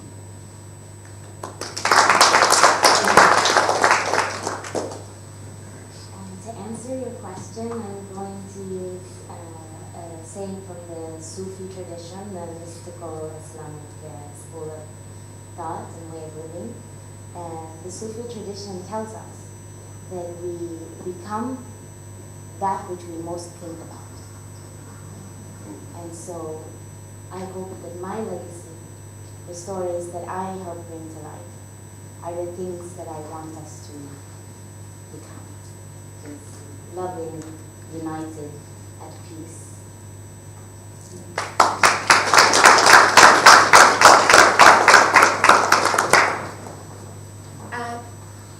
You know what, I'm so sorry, but I wanted to say one small thing. As someone who arrived in America as an adult with Caribbean heritage, there is something very different about African Americans than any other blacks in the rest of the world. They have lived an oppression that is not understandable to the rest of us. When you're in Africa, you had an invasion of colonialism, but it was your country.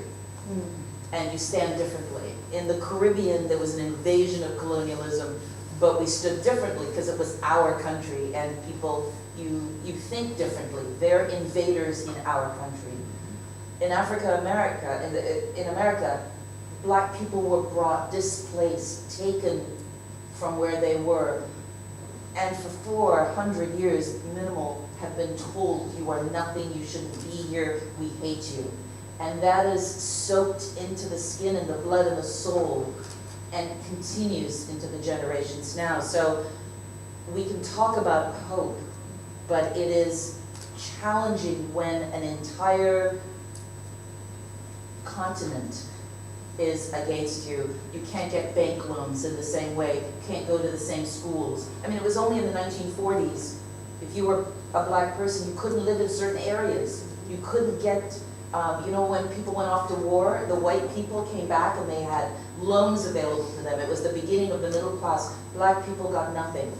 So it is, in schools, they have the worst teachers, no books, the education is poor. There are areas that they've shown in America that is worse than third world countries, where an entire community in town is still drinking from one tap for the whole community. So I think it's almost impossible to understand how difficult it is, because I grew up the equivalent of privilege. Really, I went to private schools, my parents were very well educated. It's even impossible for my parents to understand what it's like for people that are living there. But I think the rest of the black world should be helping African Americans more, to tell you the truth. I think they think African Americans are successful, they're rich, they're, you know, whatever. They should all be helping us, but I actually think they need more love and nurturing in America.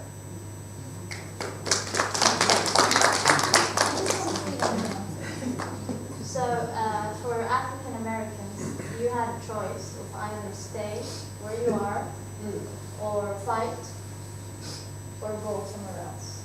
No. Now you have the choice to go somewhere else. Where No, you have that's, to. yeah, that's what I'm saying. I mean, I'm not African American, so that's why I'm saying it from this. If you have, it's the syndrome, what they call it. You've been oppressed. Where would they go? Now we're promoting African. They can't leave. They don't have bus money to go from here to there. It is a very oppressed society. I don't think they would just get up and say, today I'm going to go back to Africa. I'm going to just leave and start my life. It's very difficult. It's a mentality, first of all. So yeah, I'm sorry. No, it's absolutely. But that's what we're artists, and this is why we do what we do. Absolutely. No. Yeah, because I need to move on to the audience. They really, I think we have a question from the audience. Do we? Yeah. Jesse?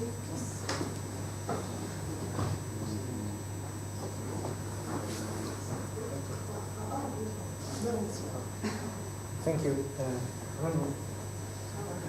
Hopefully my voice is loud enough. My name is Sidney. I'm an actor and documentary filmmaker from Sweden. I'm actually from Brazil and Chile and Spain, so I'm brown people. My question is, when it comes to empowerment storytelling, and I especially love to hear you, Richard, talk about to own your own narrative.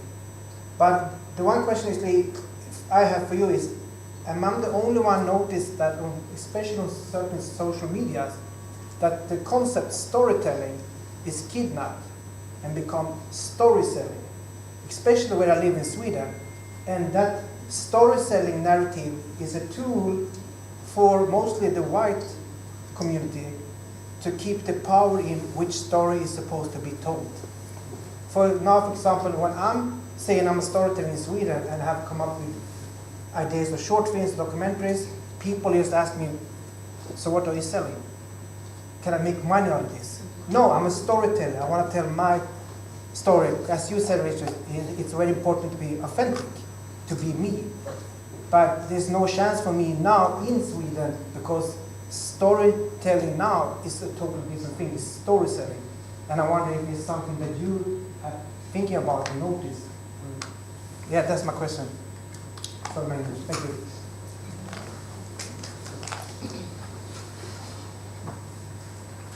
Well, I think, you know, anytime you tell a story and you conceive of a story, I have a story that I am telling, and a way that I have to tell that story. In the process of creating that story, I can look at, well, how can I sell this story?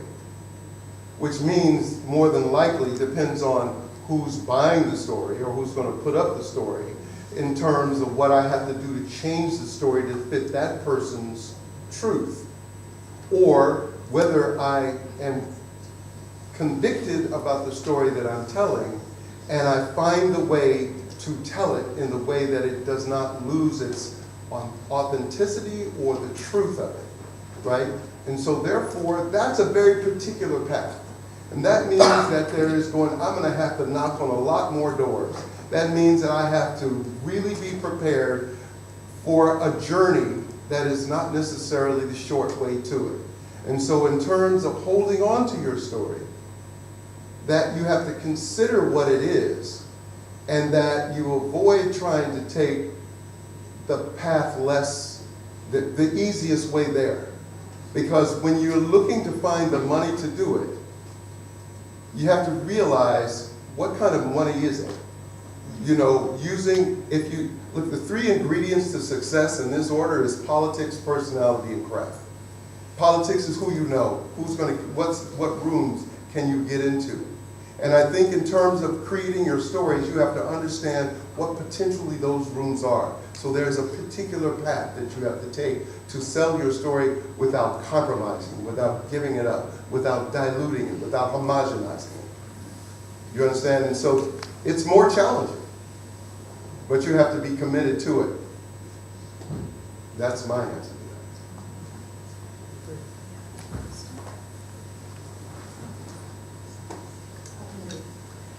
Yes, Tanya, I totally understand what you say. Okay. Can you hear me? Oh, Sam. Yeah. I don't think the mic's working, by the way. But you look good holding it. Okay. This is good. It's good to use it at least. Okay. Because we have it with that. I started my career in interior architecture. I've been in the industry for 24 years in Africa. So it's a totally different perspective that I come with. Getting skilled hands in Africa is a challenge. I had to move to the UK to get an office, to be able to meet my needs, because it's a built environment. I can't compromise. Now, coming into film, it's the same thing. There's a challenge looking for skilled hands. You don't want to compromise on your work.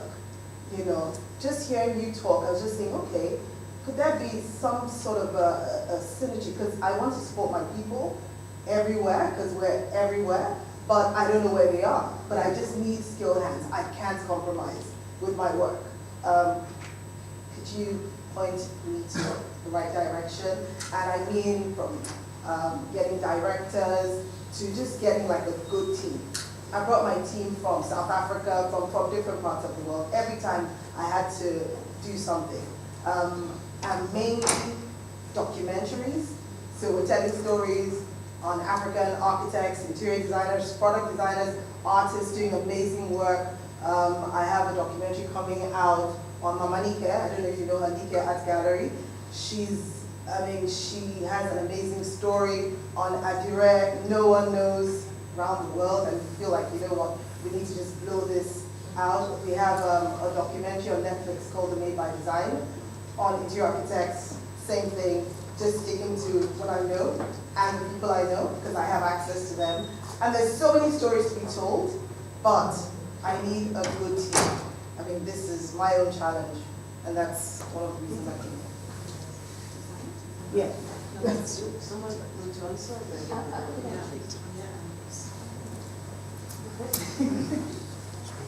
I'm a big believer in you have to build your team. So I think you start with personalities, people you get along with. It's a long journey together. And then help them build those skills so that you can later utilize them, but also even other people can utilize them. But No, sorry. I have a good team, but they're not Africans. They're not Africans. Oh, I see. I can't get the kind of people that I won't compromise on my work. Right. But I want to support my people, but I don't know where they are. You know, they're in schools. No, they're in They're in schools. colleges and schools. Not in Africa. It's new. It's Run an ad, you got money, run an ad, you got money, you can find a team. I live in Nigeria. So interior architecture, filmmaking, new. It's a new industry. No, it's a new industry. I don't want to compromise on my work. I mean, I can find interior architects that are good in South Africa, but I will not compromise. There's a saying, if you build it, they will come. Let's see what Issraa. Excuse me, ma'am. No, I know. But I would just like to tell you about two platforms that are available online. The first is called Afropedia. Afropedia is a catalog of both diaspora, AfroCannes, and Africans on the continent who work in film and media. So you have everyone from makeup artists, stylists, cameramen and women, art directors, writers, directors, lighting technicians. Yeah, it's a broad range, Afropedia. You also have other catalogs and databases that are more like local based. One of them, for example, in Sweden is called Film. I encourage you to look because in the last 5 years a lot has changed, and the trend of creating these catalogs has been catching on in different regions. We understand as a community of black and brown and people of color that it's hard to find us because we're always lost in these white islands. So there has been a concentrated effort to build catalogs. Thank you. We actually have one called accessrealworld.ca actually. Same thing, but it's Canadians who are black, indigenous, people of color. You're searching for people in the industry. I should add for you, we have the British Blacklist as a database. In the UK, there's also an IMDb list for creators of you say creators of colour. You asked me then. We have another question. Last question. Yeah. And Prudence, you should do a whole panel just on the databases and where people can find I time. will. Maybe put it up on the website. It's on the website. Okay, thank you, panelists.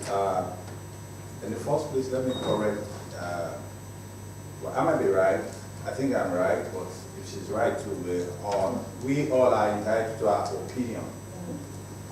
In the present day, there's nothing you're looking for in the creative sector, ecosystem, that you can't find in Africa, and especially in Nigeria. That's the first point. There's nothing you're looking for, because I'm well versed in the industry. I read at the university, theater and film, and I know data and everything that concerns African film ecosystem. Not because I'm so sound, but because I've been given the opportunity to be the regulator, the chief regulator of the film industry. So there is synergy and collaboration for me to understand that there is nothing you are looking for in film, in African film ecosystem that you cannot get. If it's story, pick Nigeria. When you're doing your editing, pick South Africa. When you're doing so many things like that, you get everything around. And that's to support what Tonya said, that we should look within to develop the film ecosystem. We should look within ourselves and get this thing done. That's another pathway to empowerment in the film industry. She does not even have to think the other way. She does not really mean, no, don't take in a white person when you're producing the film. That's not exactly what she. But what are the numbers if you match them? If you empower your people with this creative energy, you are developing the continent and the boundaries. That's what I guess you meant. Mr. Richard, I equally want to, I really don't understand that aspect. But the one I understood was the fact that you said we should create our own. I understand, I try to balance it with another one that you said that probably against the capitalist system, which is not our own. In the last 2 decades, I've been using documentary and film to teach economics before I became a government regulator. I think the right thing is to tell whoever is championing the word capitalism that it does not belong to them. It actually belongs to Africa.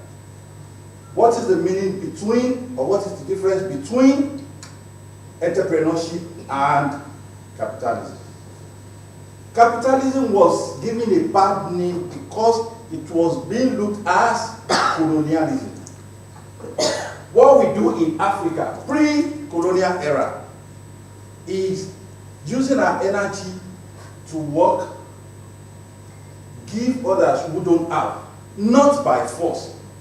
In pre-colonial Africa, you don't go to farm, employ your yam, and go and give the entire thing to the king to distribute. No. What they do is you give a little because you have chosen a king who will not work, who has family, who is to maintain the custodian of the tradition. So you are giving only to that. And we cater for ourselves. That is not socialism. That is not communism.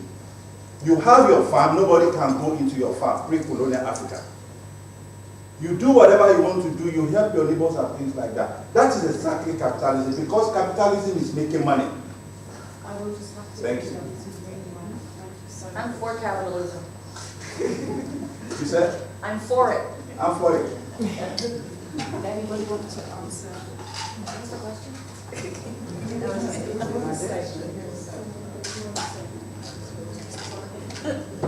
I'm just going to say, I do think that sometimes people separate when we say telling our stories to making money. You can separate it and you can have them together. Yeah. But if you can make any story you want, maybe nobody sees it, but you should be happy you made the story you want.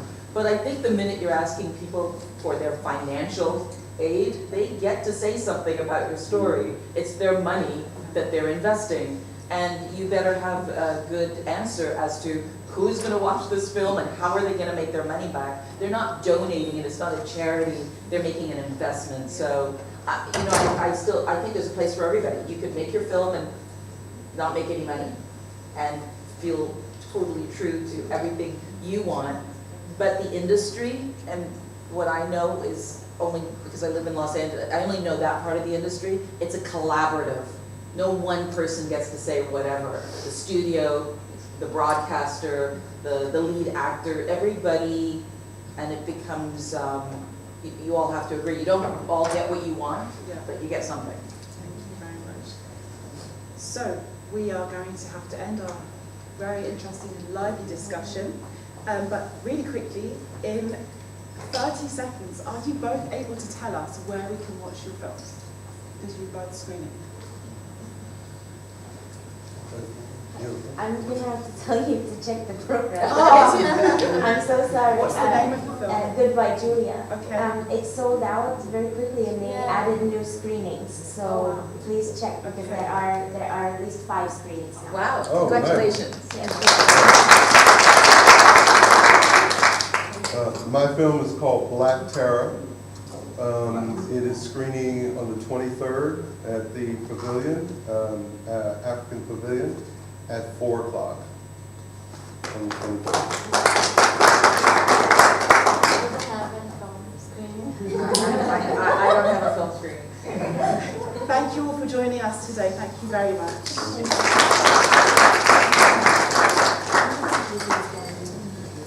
Very nice to meet you.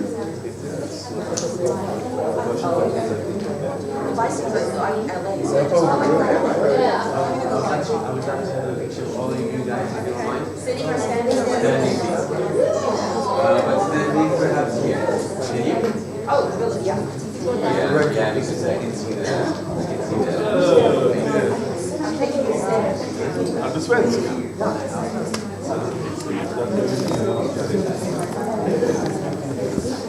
We're next. My wife is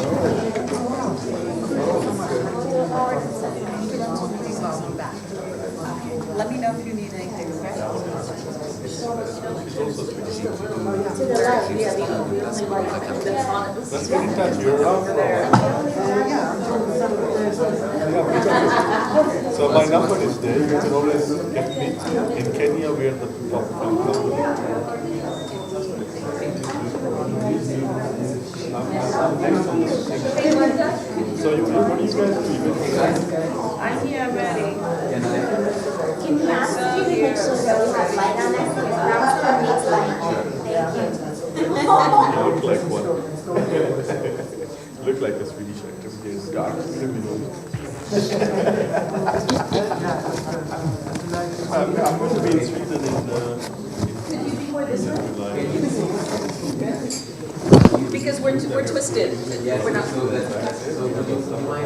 Well, we're trying to get the light. The only light is that light. This one, Yeah. the light. Okay, let's do that. There's no light in the other.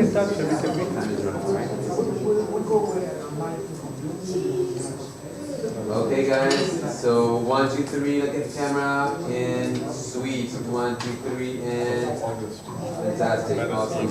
Let's try with this one. Sorry.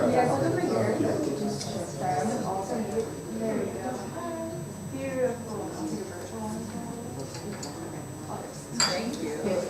Okay. Sure. And awesome. 1, 2, 3, and very good. Thank you very much. Thank you. Thank you.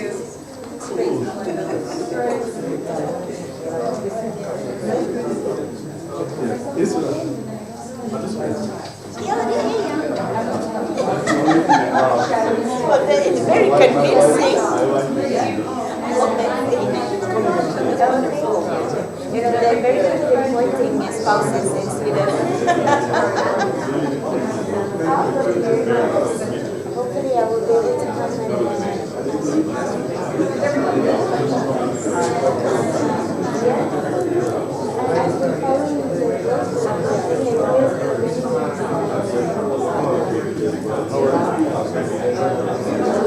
Great work. So many roles I can see.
1, 2, 1, 2. 1, 2, 1, 2.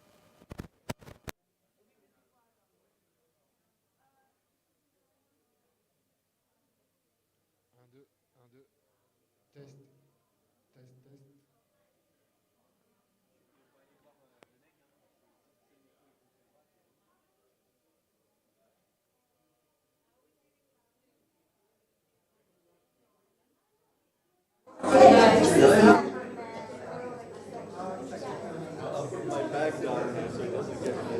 Test, test.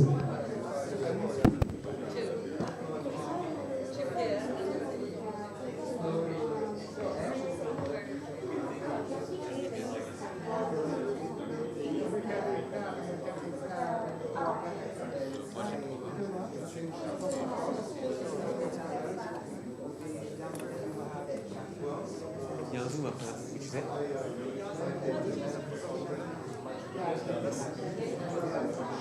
ouais, mais là il y a le zoom. Après là il va y avoir le zoom. Faut que tu saches. Ça va? Tu veux que je t'aide?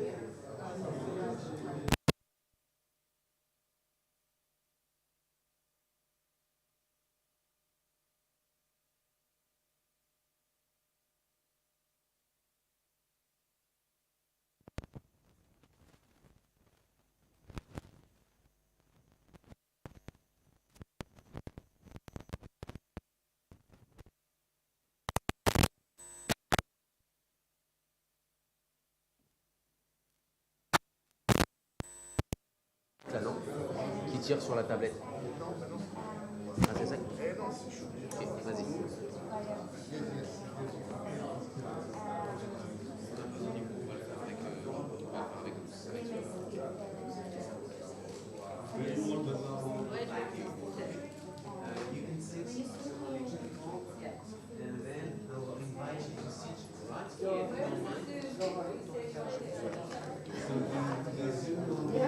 Here, so perhaps, yeah, you will look at the screen then, yeah? Then perhaps it would be a good idea to sit here, right? Test, test.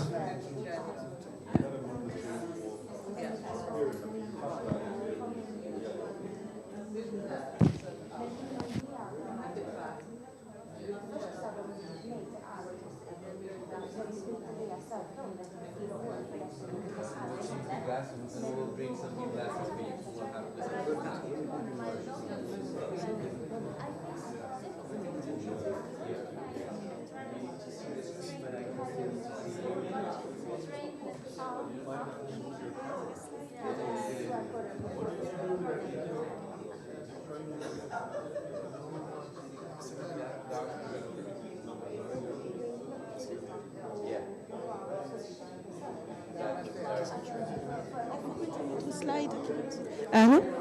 Hi guys. Where's my moderator? Okay, I have to change. I tell him right now. Okay.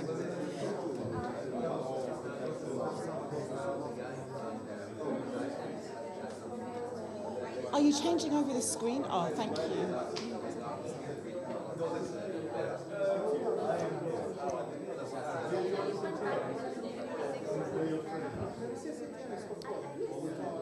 They're on Zoom, are they? We've got two people on Zoom. Okay.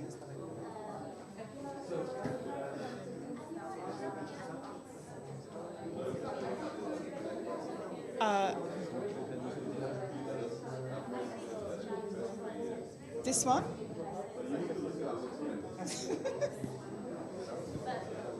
So we've got...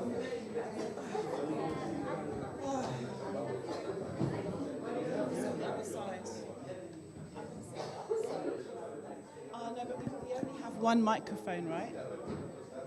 We only have one mic. So I don't need to see them on the screen. So shall I just stand? Because I need to be able to see on the screen. Okay, we're going to be starting the next session. If you'd like to take a seat.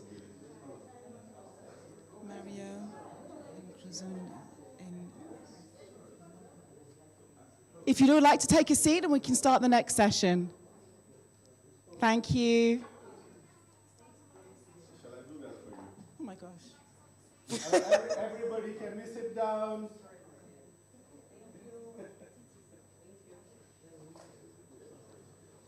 I think it's better if I just stand here because I can't. It's a bit. I'm not.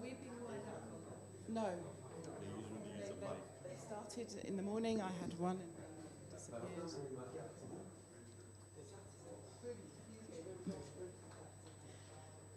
So are we going to see them on the screen now or start? Okay. Okay. So the next session we are going to be talking about filming without borders, specifically focusing on Kenya and Rwanda. And today I'd like our two panelists that we have in person, because we have a few more panelists joining us on Zoom. So I'd like Jim and Jill to give us an introduction to who they are and what they do. Hello everyone, my name's Jill Samuels and I'm the founder and chair of Films Without Borders, which is a foundation that's been operating for the last 11 years now, mainly in Africa and also with indigenous tribes around the world. Our whole intention is to train up young people, but not just to walk out the country and leave them, which everyone seems to do, is to train them up, get them into work, pay for them to have jobs, and then get a foot, hopefully, on the ladder of having a career. We have one lady here, we're going to show a screening of a little film of 3 minutes of this young girl from the slums, Matari in Kenya. Very bright girl, and she did our course, and she's really done well. There's so much talent in these countries. The African people, I'm not talking about African Americans, because I don't work with African Americans, I'm talking about African people, living often in very difficult circumstances. And they are so talented, and they need support, they need help, because they are the young people who are going to take over this industry if they get it. And Jim is a very well-known production company in Kenya, and he works with a lot of these people. Hi, my name is Jim Shamoon, and I run a production service company in Kenya. We have been doing this for about 30 years now, and I will be talking about some of the adventures that we have had as far as talking about marginalized people. I think many of you have seen The Constant Gardener, which we actually shot in a slum in Nairobi called Kibera, which at the time was the biggest slum in Africa. And the capacity building that has taken place in our industry is something that we will be discussing.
the local market.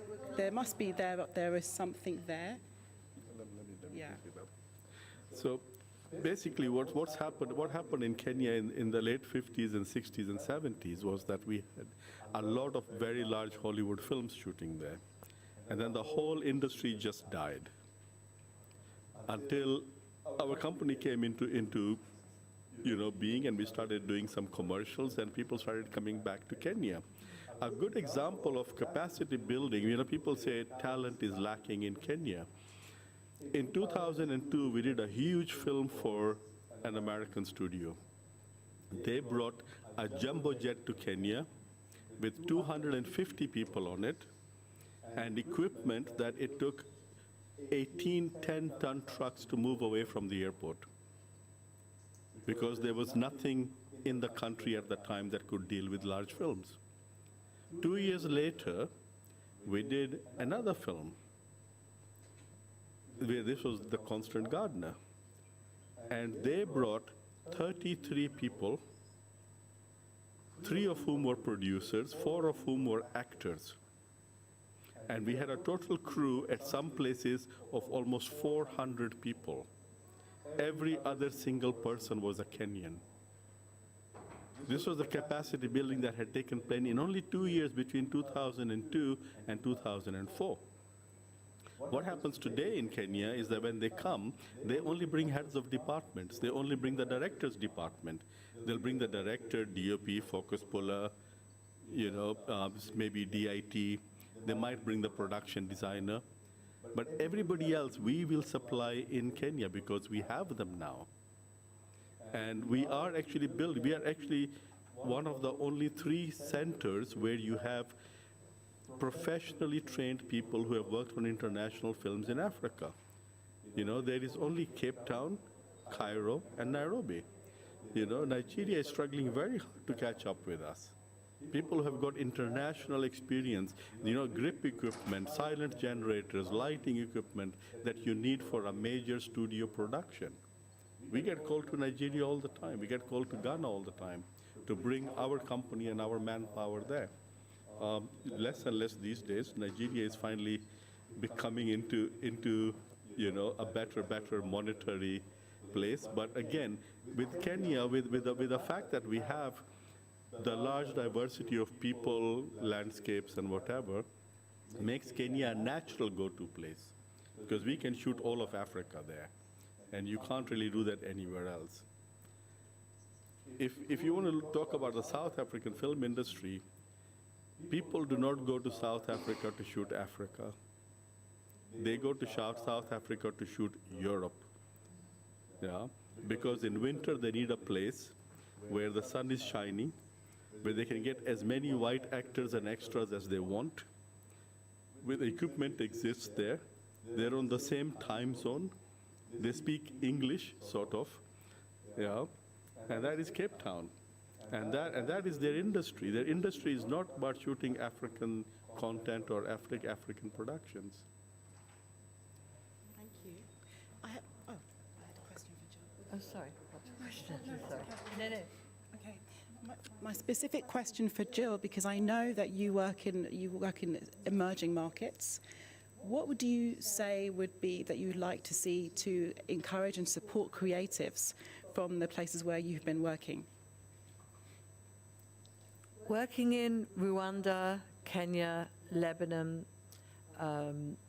Australia, they're 2 completely different places. Australia has so much available to them, the indigenous community.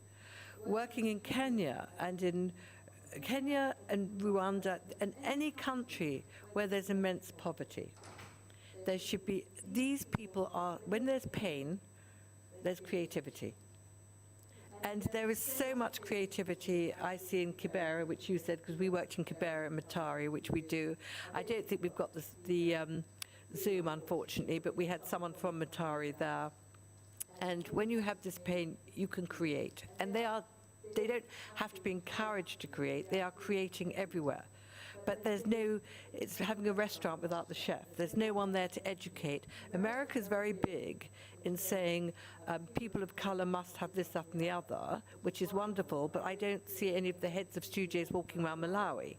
And these are the countries that need people to open proper schools, have people from NYU or somewhere, Tish, come. I brought someone from Tish to Kenya, and we had a fantastic workshop, but that's not good enough. It needs to be a constant flow. And America maybe should be lending some of their professors for a 2-year sabbatical to go into these countries and to educate the people and to get young students or work experience people or retired film people. Pay for these people to go into countries to work with the people who I know, if they have the education, would be a fantastic success. That's personally a huge struggle when I do my film course, we get them internships, is getting them to make that jump. And they're all waiting. And I don't think, I know the lady who said about America, and I think every country has its severe problems with people of color or people of different races, without question. But I don't think in the arts it should come into color, it should come into anything, it should come into absolute education for those people who need it. And it doesn't seem to be in an educational system. Can I add to that? Yes.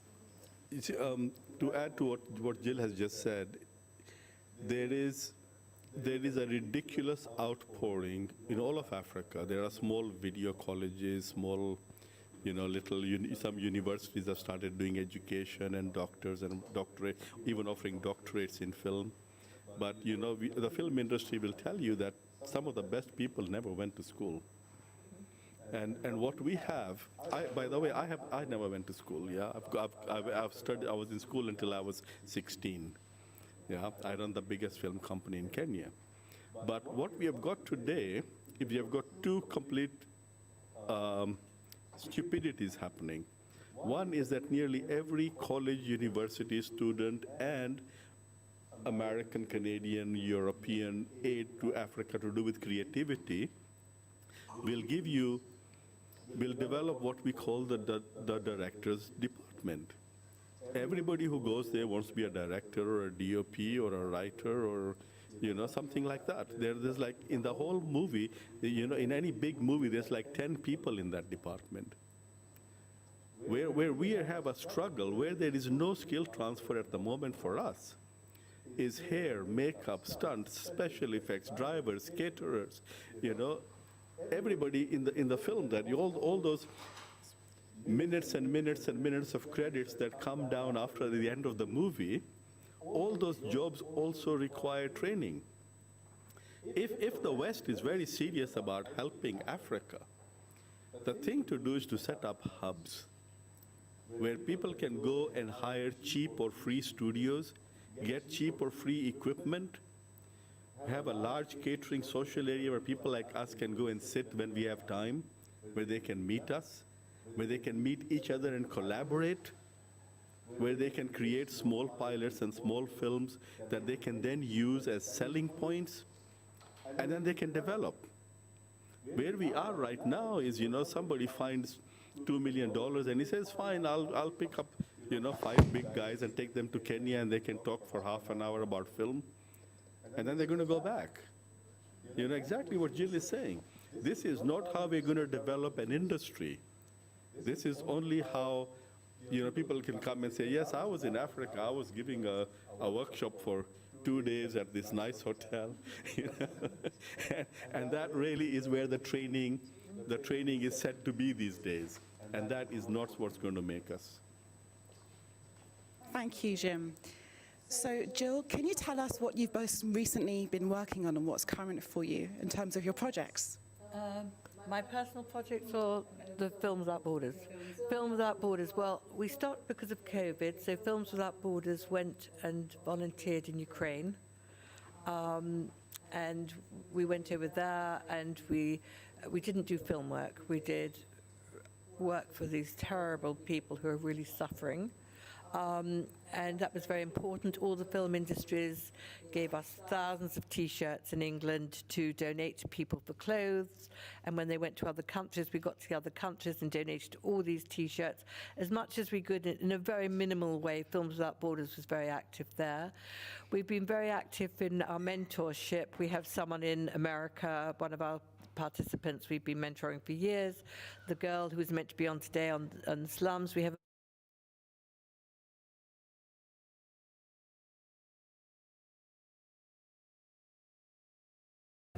We then brought him to London on a Meryl Streep film. He then went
sector in the production of films.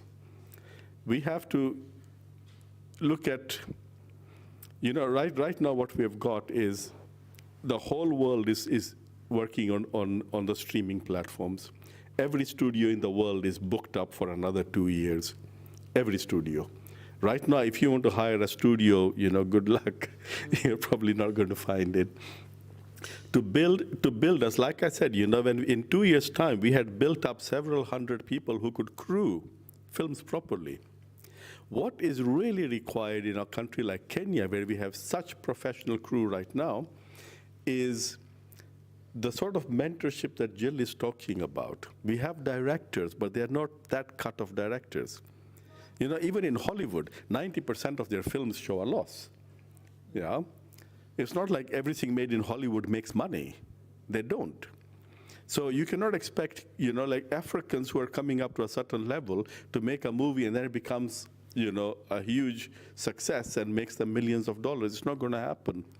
So what we are actually doing right now is we're trying to set up a fund where when we do big international films, then Kenyans who are at a certain skill level would be hired on to work in tandem with us and the foreign crew, so that they can have a sort of a, they can see for themselves how people who are the top in their side on what they're studying, how they operate and what they do. Yeah, and so we're actually looking for money right now to set this up, because I cannot go to a foreign producer and say, I need 10 more people on your crew. He will refuse to pay for them. But if I can go to him and say, I'm going to put 10 extra people, and we are going to pay for them. Brilliant. He will say 10, bring 20. Free people is free people. And I think once that starts happening, then we will see Kenyan films that can actually be released internationally. A small by the way here is that you know how many film screens there are in all of Kenya? There is 30. Oh, wow. Okay? In the whole country. There is no cinema going culture in the country anymore. Many of the big theaters that we used to have now been converted into churches and gyms. Yeah. Huh? By comparison, in South Africa, they have 2,800. Wow. Yeah, so you cannot show a film in Kenya, even if you book all the theaters and they're full every day, you're not going to make any money. So we're at the mercy of the distributors and the streamers and everything else. There are, however, African platforms that are becoming extremely popular. And it's only a matter of time before they start making enough money that they can offer very serious money to African filmmakers. Nice, thank you. Jill, can I ask you about the filmmaking projects you've taken part, helped get made with the young people that you've mentored and worked with? Are there recurring themes and topics? Can you take us through that? First of all, before I answer that question, I think what Jim said is absolutely fantastic. I couldn't think of anything better than doing that. This is a great way of getting people onto film sets, and it's a fantastic scheme, and I really hope it comes off, because I would really try and help sponsor you on that. I think it's so important, and it's a great idea. That's fabulous. Themes we've done, we don't give people themes. The whole thing about our young people is that we bring people together, and they make their own themes, their own stories. It's normally a personal story. In Palestine, we had a girl who was blind, and she only found out when she was 15 that she was going to lose her sight, and she was a very, very successful pianist. And the children at her school wanted to make her journey. So they wrote it, we give them the skills, we guide them, but they write it, they direct it, they film it themselves, which is very important. In Kenya, we did Tales from the Slums, which they wrote about living in Matari slum, which was a phenomenal film. And actually, I'm showing it at the BFI in about half an hour. And it's a fantastic film, it won awards all around the world. And the UN screened it in the middle of Kenya. They stopped all the traffic, had a huge screen. And for these young people to stand by their film in the middle of Kenya, in the middle of Nairobi, and see this is their film is amazing. It makes them want to go forward. In Rwanda, we've done several films. One is about a girl at school who didn't have money and she couldn't afford to do the school. They all write their own subjects. They're normally subjects from themselves. What's interesting is we took them all on a trip to America. And it was very interesting, the Israeli and the Palestinian children were saying how awful their lives were. And then suddenly they met Rwandan children who they'd never heard of a country of orphans. They had never heard of this. And suddenly the Israeli and Palestinian children, not children, young people, realized their life wasn't so awful because they'd never met an orphan before, let alone a whole country of orphans. So it was sort of very interesting to see how these gaps between young people, through film and through their stories, bring people together, and also through the internet. It's fantastic because they've all kept in touch. Everyone keeps in touch afterwards, which I think is great. And this is the power of film. But the power of film also has to have an education, which Jim has so brilliantly said, if you could do it this way. Because actually film school isn't the be-all and end of it, because you have to start as a runner anyway. So unless you're doing something really specialised, I just think get yourself on the floor and wash up. But no, so they choose their subject, they develop their subject, they write their script. We edit it. We have an editor in the country, and they sit with the editor, but it has to be done very quickly because we're in the country for such a short time. We get them internships, so when they leave, we leave the country, they're working. We continue mentoring them from afar. We get them jobs if we can abroad, like we've had one in Australia. We had one on a Meryl Streep film. We've had one in, we sent to film school in Kenya. All different things, but it's not only the film side, it's the confidence side.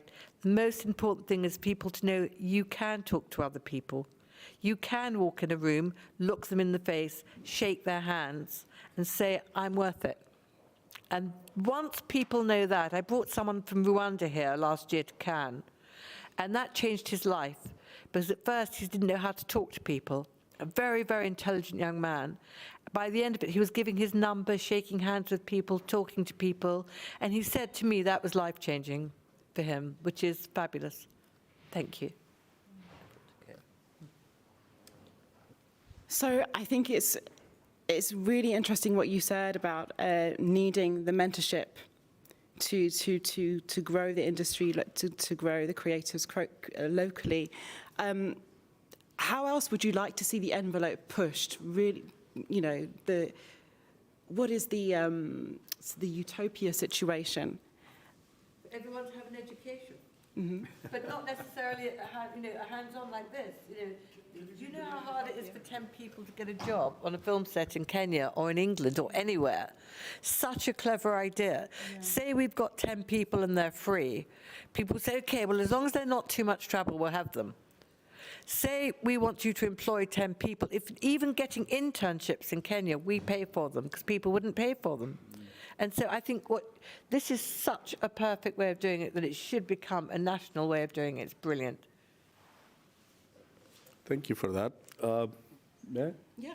One of the things that we have actually realized in our experience is that in Kenya, and this is true of most of Africa, there is no acting school really, and most of the actors actually come from theater. As a result of this, they are trained mostly in English, and they tend to overact when they're in film. But we have found, surprisingly, that when they actually act in Swahili or one of their own languages, they're perfectly natural.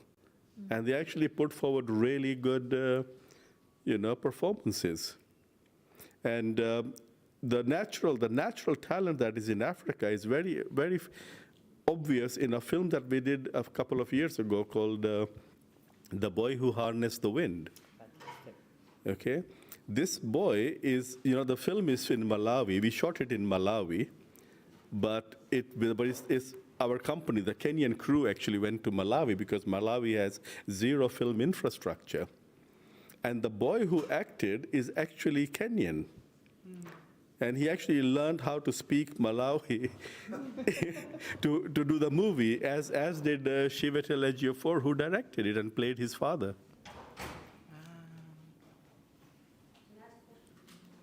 Last, okay, just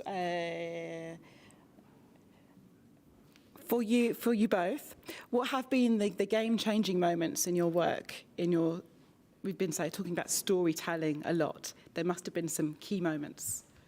I think the key moments for me is waiting and waiting to see if something good's going to come out of this. And finally, it does. I must tell you, it takes time. And you're thinking, oh, my God, is this ever going to change? And then, boom, someone gets something and really zooms off. We have one working at YouTube or Apple in America at the moment. The girl in Kenya had been kicked out of school before she came to us. She had nothing. When I see people change their life, the boy in Lebanon who was living in terrible conditions in Lebanon, when I see people change their life, and I see people come to us just because they think it's something to do, and then they love it, and they're good at photography, we help them with that or something.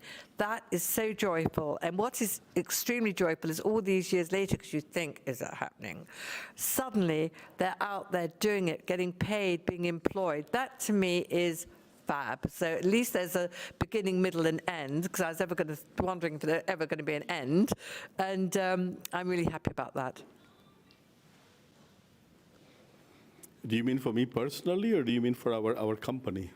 Ooh, you've got time to do both. All right, for me personally, you know, I started in the film industry, and I worked for years as a runner, as a driver, as a craft service, as catering, your green person with a shovel, whatever. And the turning moment for that was when, and this is all involves going to film companies and begging your friends and whatever, can I please get a job in this? You know, surely is there something I can do?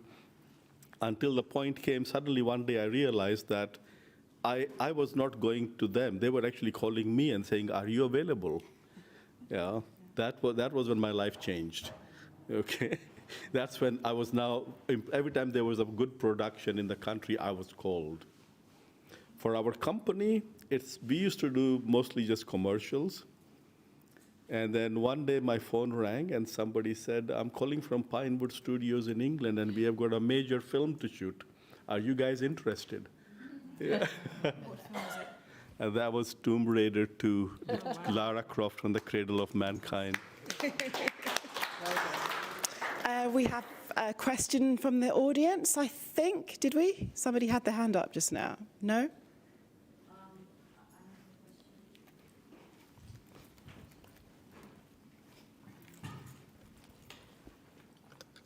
Hi, my name is Rania. I'm an actress and producer based in Lagos, Nigeria.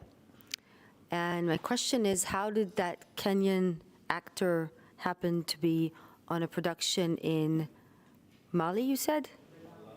Malawi, sorry.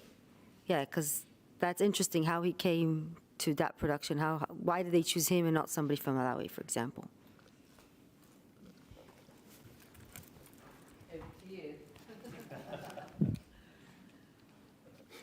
Well, I'll tell you what, we actually wanted to shoot the whole film in Kenya because Malawi has no film infrastructure.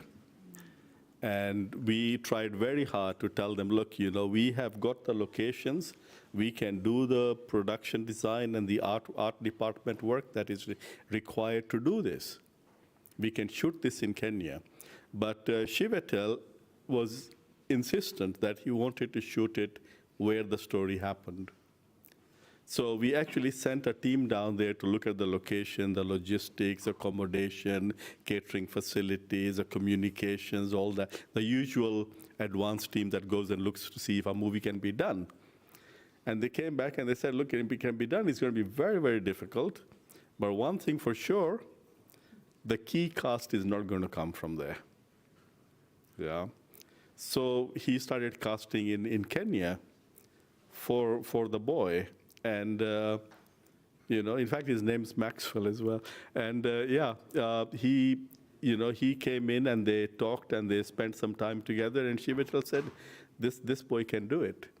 And then they spent the next, 1.5, 2 months training him properly to do what Chiwetel wanted done, which he did. And I think the results were fantastic. Thank you. I think we don't have time for another question. Or does anyone have another? No.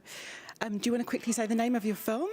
That's the BFI one? Oh, the BFI, we're showing 2 interviews of our proteges who have succeeded. Thank you. One from Rwanda and one from Kenya. And we're showing tales from the slums from Kenya, and What Would I Do Without Cricket from girls' cricket team in Rwanda. And we're showing that at 2 o'clock at the BFI tent. And Films Without Borders are really honoured that we are able to have the time here and at the BFI to show our films and promote our work that we all do. Thank you. Did you want to tell us about any? Thank you both. Thank you for bearing with us as we didn't quite have the Zoom people as you saw, but thank you for staying with us. And I think we have a lunch break now. Enyinna, Do we not? Yes? But thank you both. Yeah, back at 6, please.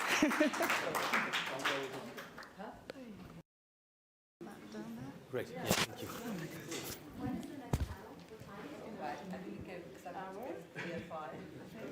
Good luck.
just I'll be moderating from the.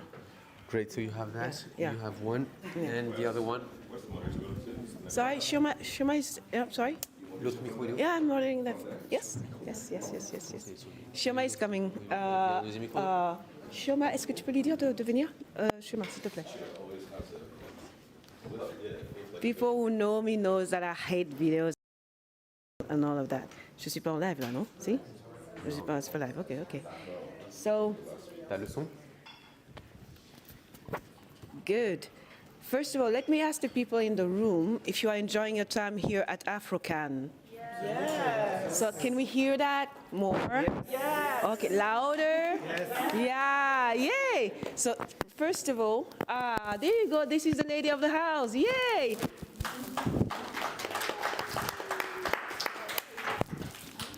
So Shoma Uday. Fantastic. So who is of Nigerian descent here? Okay. Okay, all right.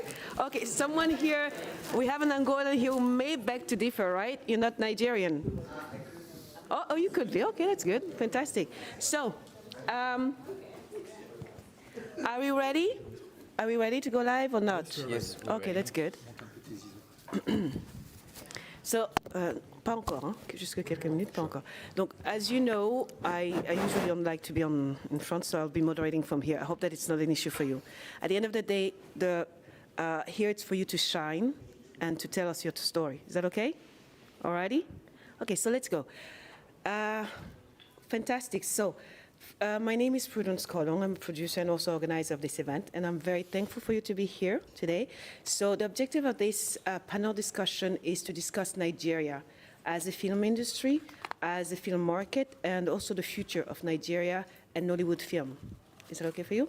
So we're going to start, instead of, let's say, me introducing you individually, would you please, start by telling us who you are, starting here with Shoma, and then with Shibi, and so on and so forth. Good afternoon, everyone. I'm very honored to be here. My name is Chioma Ude, and I run the Africa International Film Festival in Nigeria. Hi, everyone. My name is Chibi Louis-Ekué, and I am a producer currently living in Toronto, and hoping I can share some of those perspectives with you today. Thank you. Hello, everyone. My name is Enyinna Nwigwe. I'm an actor from Nigeria and a producer. Thank you. Hello, everyone. I'm very happy to be on this panel. My name is Ronya Man. I'm based in Lagos, Nigeria. I'm an actress, a producer. I actually grew up in Nigeria in '91. Never thought I'd come back, but life brought me back, and I'm very happy it did. And I'm looking forward to sharing my experiences and in Nollywood. Afternoon, colleagues. My name is Adedayo Thomas. I'm the Executive Director, CEO of National Film and Video Censors Board. That's the regulatory agency of the government for the film industry in Nigeria. Thank you. Fantastic. Actually, keep the microphone, Mr. Adedayo, because we're going to start by you. As of today, the Nigerian film industry is the second largest in the world in terms of production, and the third largest in terms of, let's say, revenue. Can you tell us, as of 2023 or as of 2022, what are the numbers in terms of production, and what are the numbers in terms of revenue in Nigeria? Thank you so much. For every business in life, the success of a business lies on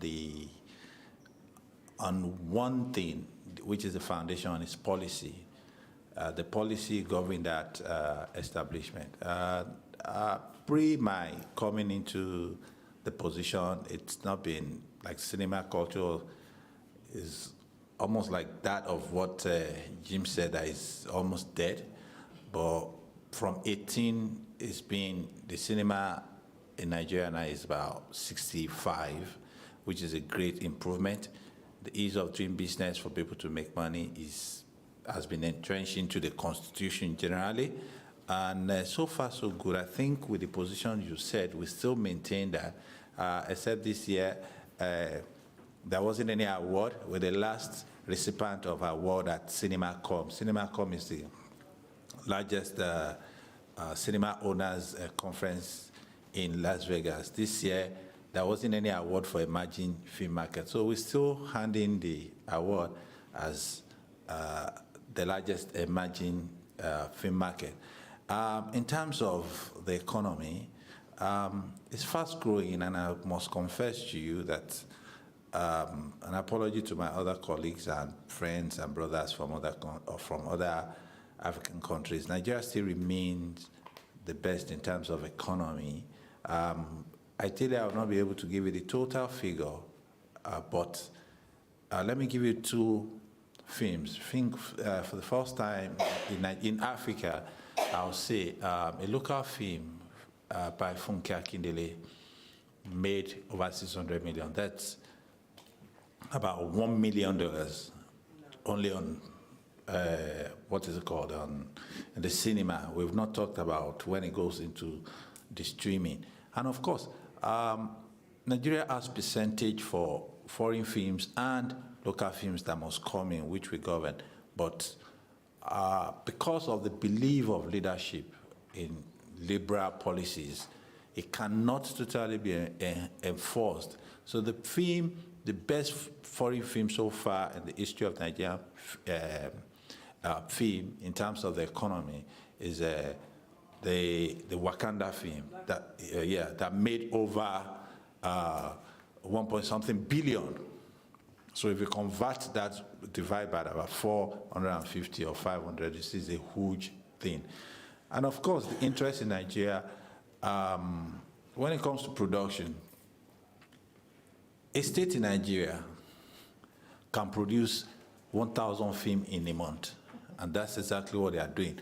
But I'm not going to base the data on that. I'll base the data on what comes to National Film and Video Census Board, because it is compulsory for any film, locally or foreign, to come into public. It is compulsory for you to bring it down, either your producer or who you are partnering with, to bring it down to Census Board. So that's the data we'll look at, not the uncensored or unclassified films. That goes around everywhere, which we cannot give a total number.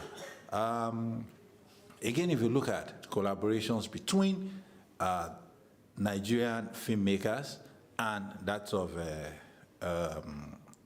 the foreign, it has seriously increased. Canal Plus has the largest cinema in Nigeria, which is about 300 capacity. I mean, a screen, 300 capacity with open space that can take about 5,000 people when it comes to concert, because National Film and Video Census Board equally governs both the film and musical. Although we've not been able, there is not much success in terms of our approach or our monitoring and operations in terms of the musical aspect, which is fast growing. But then in the film industry, the collaborations between the Nigerian film stakeholders and foreign stakeholders has seriously increased. Now we have Paramount Studios in Nigeria, we have Universal Studios, we have Warner Brothers, and a couple of them are coming in. On the streaming side too, we're doing wonderfully well. If you go into Netflix have to, with government regulators, you must not be on cloud. Even be on cloud, when you fly, it's still an import and export. So Netflix has to come in. Amazon is in Nigeria so far. So the multiplier effect of that is so huge, because when you look at those people coming in, then you look at, what is it? The employment, the empowerment. MultiChoice is equally doing well. Those are foreign companies and the academics and things like that. If you now look back into the local of the stakeholders, I think Nigeria is your best destination. And I can say that I'm happy because of the set of people that are here with me. Chioma is doing wonderfully well. Everybody here doing perfectly well. And there is none of them that you can mention their name to serious stakeholders in the film business that they will not know them. So it's a guarantee from the government that those you are meeting here are Nigeria and they are Nigerians, and the best you can ever work with. If we look into other dimensions, there are a couple of challenges. Everywhere there are challenges. We have challenges and things like that. In terms of, we talked about empowerment. You see, but thank God we have Android phones and every other things like that. It has really improved the skills, especially of the young ones. They call themselves new Nollywood. But I tell them, you can't kill the old and think you want to kill the experience. So basically, there's a lot of improvement, and the future, like I said earlier on, the future of the film industry in Nigeria is fantastic. On the regulatory body, which is the policy for you to have an enabling environment, we've been able to create in Africa something, and what is the harmonization committee of the regulatory agencies. I work at, presently I'll say I'm the president because I'm hosting this year all the regulators in Africa. We're discussing about harmonization of policy so that what a foreign company is coming or foreign government is coming to do in Africa is not, what is applicable to them in Ghana must be applicable to them in Nigeria, Kenya, and every other places in Africa. So that we have, especially, you see, one of the best things we have is the culture and the morals and our content. So when we're looking at that, we should be able to harmonize ourselves so that Ghana, Nigeria, and things like that. Okay, if we can't have 15 ratings here, if we can't have 13 ratings here, we should be able to come and say, oh, the ratings here is 14, so that we harmonize, so that the policies from outside will not distort the African route and, of course, our growth. And Nigeria has been in the forefront of doing that all the time, calling other people. One of the best things that happened, you may not know, African pavilion and things like that. It's, what is it called? It started from my hand, and Prudence can testify to it. I brought in even TIFF people. I'll round up now. I brought in TIFF people at Toronto International Film Festival. I don't want a situation where you give Nigeria a pavilion here, and the next pavilion from Africa is going to be what? It's going to be around the Palais. No. Give us a set. Just let all Africans be in a place so that if a Ghana representative is not on a seat, I can stand and talk about Ghana so that everybody will now come and see this is Africa. And that's the collaborations we've been able to do. And that's why when you go to Toronto International Film Festival, you see all of us on the same line as African representative. Thank you. That's better. Thank you very much, sir. Thank you. We're going to shift to Shoma Ude, all right, because you've been witnessing a lot of change in the film industry from being the host of one of the largest film festivals in Africa, if not the second largest private film festival in Africa. I think that you've been operating the Afro for the past 12 years. And can you tell us about the shift or the changes that you have seen in terms of entries from Nigerian filmmakers, in terms of, let's say, you know, how in 12 years, what happened and where are you now? Okay. I'd like to ask you a question before I answer that question. You said I'm the second largest, and who's the first? Okay, so first Paco, maybe? So AfroCannes is an annual film festival, and FESPACO is biannual. Okay. So we're the largest annual film festival. Fantastic. So.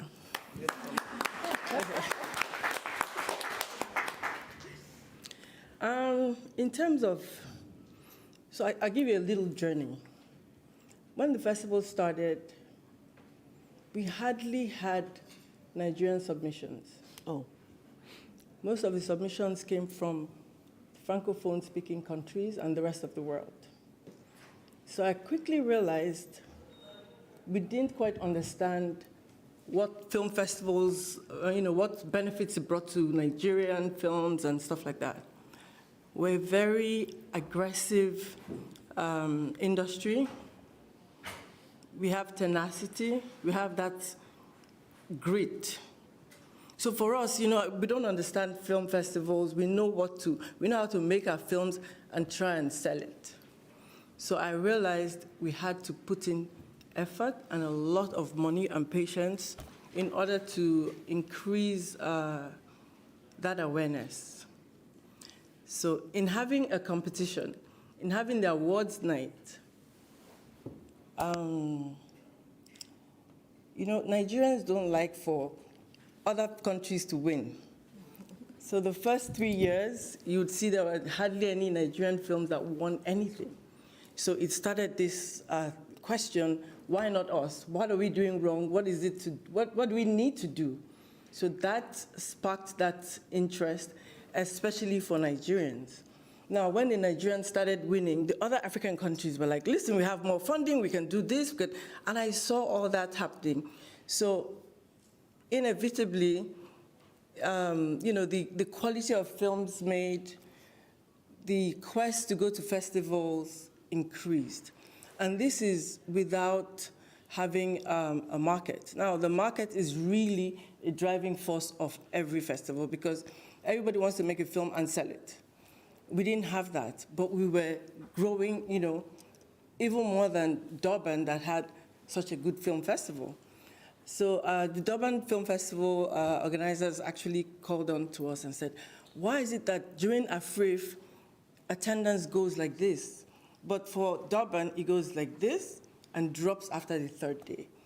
And so I realized that the first 3 days of Durban is the market, and after then, there's nothing. So after the third day, everybody goes. But for our festival, we had 5 different aspects of the festival, and we made each one extremely important. So there was the panels, there was the parties, there was the discussions, and most important, there was the training. So in making the festival very discussion-centered, we got the interest of the streamers.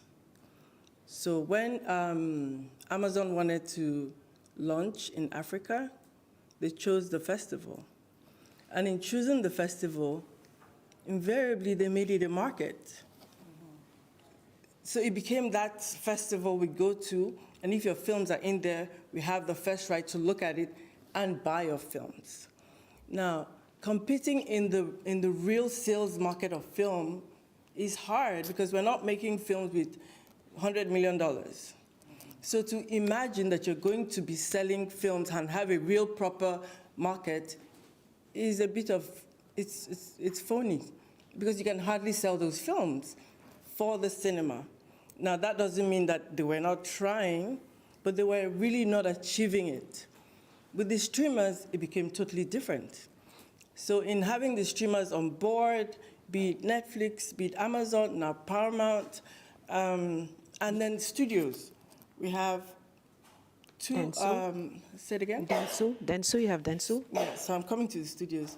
So now we have studios saying to us, because of the interest of the different streamers, the studios are now saying, we can actually put money to films made in Nigeria because you have the interest of the streamers. So now the streamers can buy those films. So when you're having those kind of discussions, then the filmmakers are saying we have to make better films.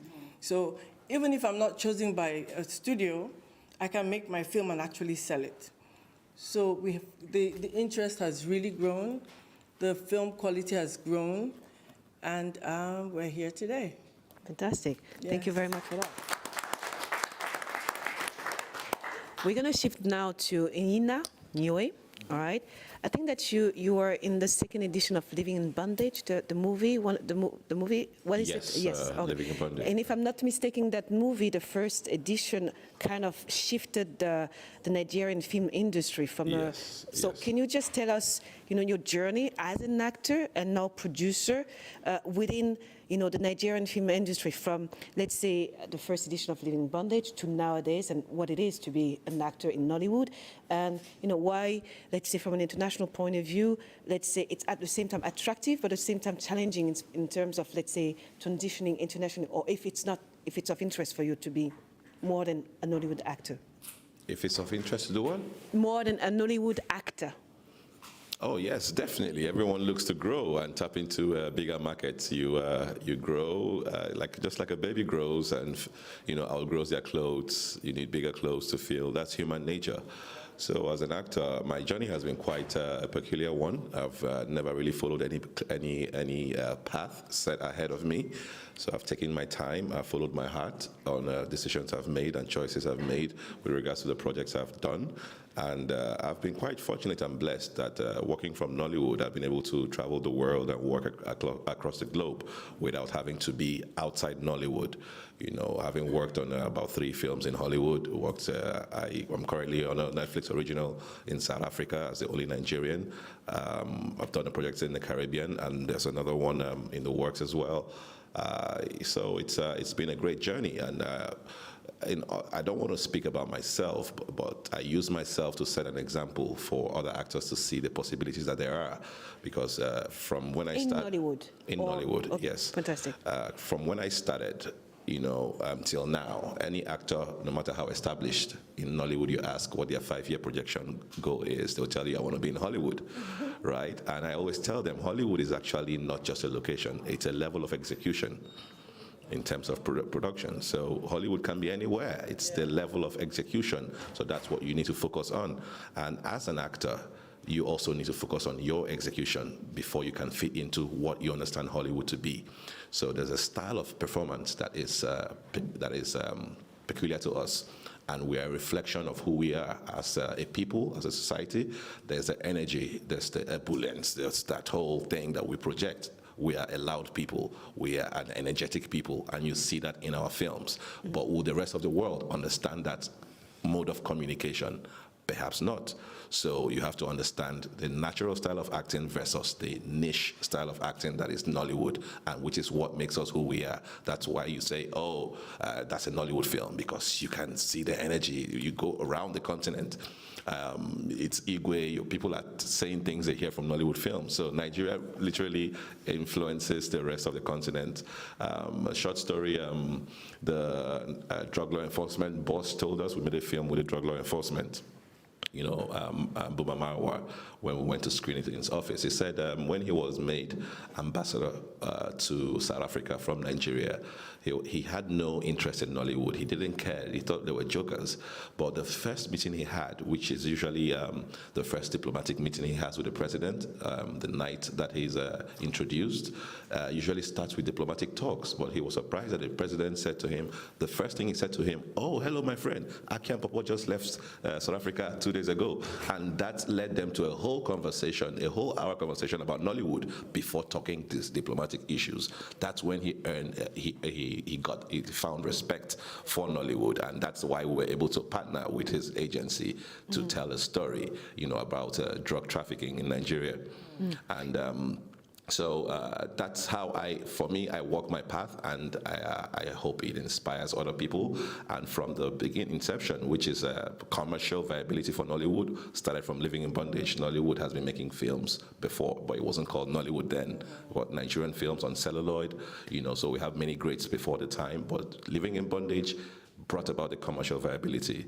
It was at a time when the government, you know, didn't have any money, and they couldn't even afford to even help the NTAs and all the TV stations that made films. Actors were out of work, and one day they decided, you know what, we're going to pick up a VHS camera and we're going to film whatever is in our heads, and they'll take it to the streets and sell to people directly. And that is how the business of Nollywood started. And to this point, it's gotten better. The platforms have come. And if I were to extend this to the subject, which is a new turning point and the way forward, I think for me, from my point of view, the way forward, while we have already conquered our authenticity and we have carved a niche for ourselves on the continent and beyond, I think it's time to start thinking co-productions more, push for co-production treaties, you know, get our government to sign those, because now the world needs to see us beyond us. You want to see me in a Hollywood film as an actor, not just a Nigerian actor. Yes, we'll celebrate I'm Nigerian, but I can do what the other actors can do and perform at the same level, and you would believe me at a global level. And I think that's what co-production treaties can help us achieve, to push us to that level where we get to earn more. We get a better position at negotiations, because now with the platforms, the productions that are going to them, most of them, when they fund them, they keep the IP rights. Only a few can negotiate that, and that's because they come from a position of strength. But a regular independent producer most likely will have to give up the IPs to get that commission. But with co-productions, you have a bit more incentives from the government. It facilitates, just like trade policies are made through treaties, it facilitates that. The actors, they have their easy access to the countries where they have to film. The tax incentives, import duties for equipment, all of that comes together to help ease the stress, and also, of course, the grants that come with that would so much help us push beyond the niche comedy and drama that our budgets can carry to Afro-futurism, for instance, horror film, sci-fi, without necessarily losing our authenticity, because we can still push those genres, maintaining our authenticity. Like I said, it's a level of execution that we seek, and I think that's what will help wrap this up, bring the Nigerian greatness to the world, like the music is already doing. However, music is easier. Just one man and the producer go in the studio and they make a film, a song. But movies takes a lot of people to come together to make it, so it's a lot more of a complex process to achieve. So yeah, that would be what I have to say about that. Thank you. Thank you very much for that. We're going to shift to Shiba, and we're going to bounce on something that Enyinna mentioned, which is internet. Oh, sorry. You can't hear me. Okay, my apologies for that. Sorry. All right, so I'm going to speak up. I was saying that I'm going to bounce back on something that Enyinna mentioned, international co-production and upgrading IP value, if I can say so. Chibi, you come from Canada, and you are Canadian Nigerian. So, but at the same time, you do Nigerian movie, and what I wanted to know from your point of view as a producer, but also as a, let's say, Nigerian from overseas, how do you work your IP? Is it just, because I guess that does the same laws that apply in when it comes to acquiring IP in Nigeria, do they apply to you the same in Canada, or do you have more value when you sell your IP than someone in Nigeria, and what would you do to change that narrative, for instance? Okay, so if I'm understanding your question, you're asking whether there's value in Nigerian IP coming abroad outside of Nigeria? In some way, I'm saying that you are Nigerian based in Canada, right? And you make a movie, all right? So what I wanted to know, because he mentioned earlier the fact that it was important that Nigerian film industry, Nigerian filmmakers could, let's say, increase the value and the value of the IP, because right now when for example you have all the streamer coming on board and so on and so forth, when they acquire Nigerian IP or African IP in general, it's usually at lower value than it is globally. Now what I wanted to know from your point of view as Nigerian, however based in Canada with a Canadian nationality, does it apply to you? Do you live the same experience, or and how do you see, for example, foreign streamers coming in Nigeria acquiring content at lower value than it would be elsewhere? Okay, I understand what you're saying now. So I think it's a case-by-case basis.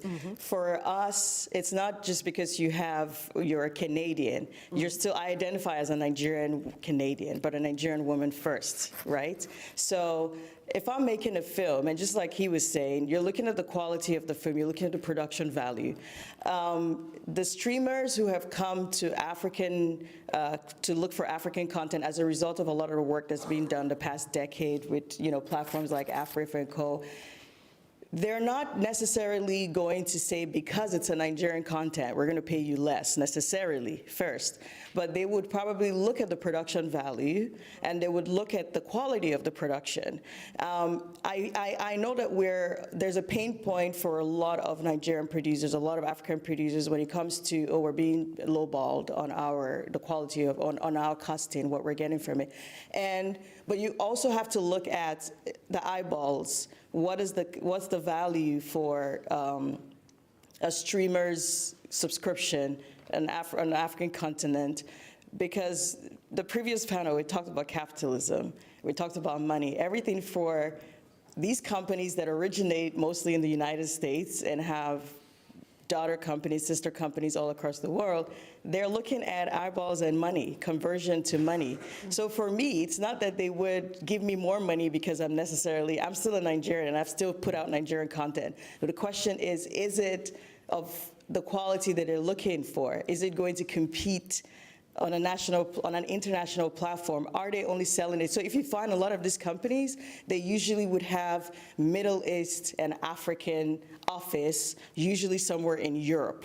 Sometimes they're not even stationed in Nigeria, right? So they would just bunch it into that box, and they would look at all the quality of the product, look at the production value, and say, maybe for these ones, licensing it or getting the rights to it, I'm just throwing out a hypothetical number there. They could say $100,000 they would give, but let's say if you're looking at a production that's coming from a country like Canada or from the United States, they're looking at 10 times of that maybe. Again, how many eyeballs are going to see it? What have they put as the production value? But when it comes to just IP, and we're talking books, comics, whatever, and it's a producer that's trying to acquire that, I do not think that they would lowball an African just because they're African. They couldn't lowball you. I mean, unless you have a shitty manager, they would not lowball you, and they shouldn't lowball you. You should be able to stand your ground and say, my book's worth this when you want to option it, or my IP's worth this when you want to option it. So let me just use the opportunity to thank you, Choma, for what you're doing in Nigeria, because having this kind of platform allows us to not just necessarily celebrate that we can make high-value productions and I keep saying this high-quality or high-production value films, but it's a challenge. Nigerians want to win. She said something earlier where when she started, we weren't getting a lot of Nigerian content submitted. Again, when he talked about how Nollywood started, in all honesty, those films were people who were passionate about a story, would just grab a camera, get into a room, and shoot it. And what they called them back then were home videos. And you know what home videos are? In Canada, home videos are what you submit to just for laughs. And it's for people to just watch it, maybe your cat jumping off the curtain or like dog like pushing somebody into a pool.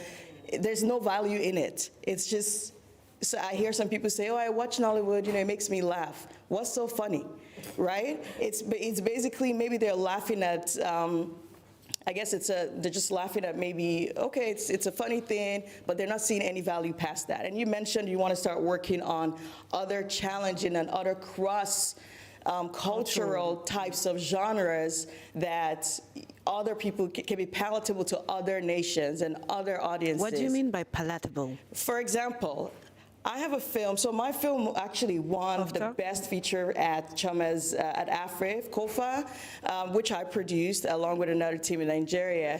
Thank you very much. And yes, and this gentleman was also an actor. Enyinna is also an actor in the film.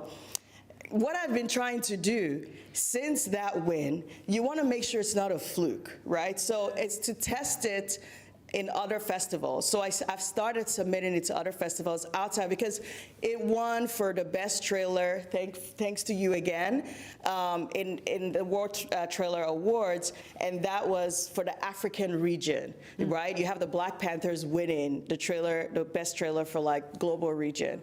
And then we've recently been nominated for African Magic Viewers' Choice Award for Best Actor and Best Supporting Actress. But can you see the pattern there? It's all African.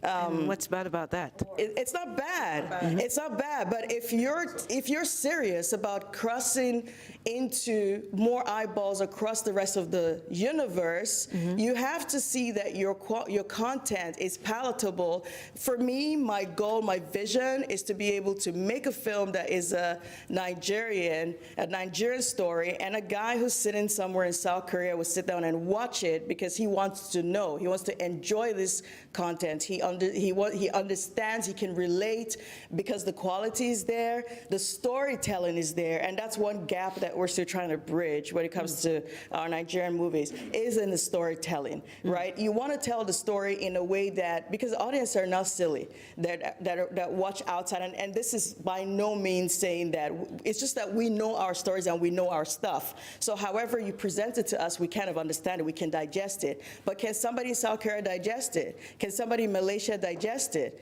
right? That's what I mean by palatable. And once you can crack that code, you're not going to have a Netflix come lowball you.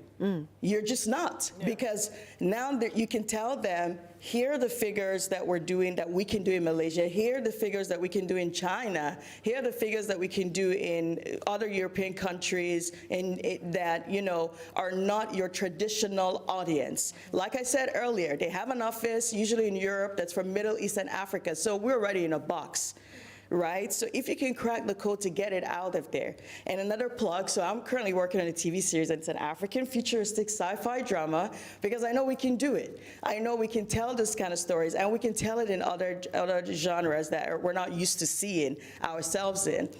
The closest we've seen is Black Panther, but Black Panther is not made by Nigerians. It's made for the world. Sankofa from Sankofa is another futuristic movie from Haile Gerima, 1995. Okay, okay. Yeah. For the fact that we don't even know Sankofa. But we don't even know it. Yeah. That is a problem. What was the marketing budget put behind it? Do they see the same value? Can they push it to other eyeballs? And that's where the whole, that's my point. And I would go on and on about this stuff because, you know, you get passionate about it.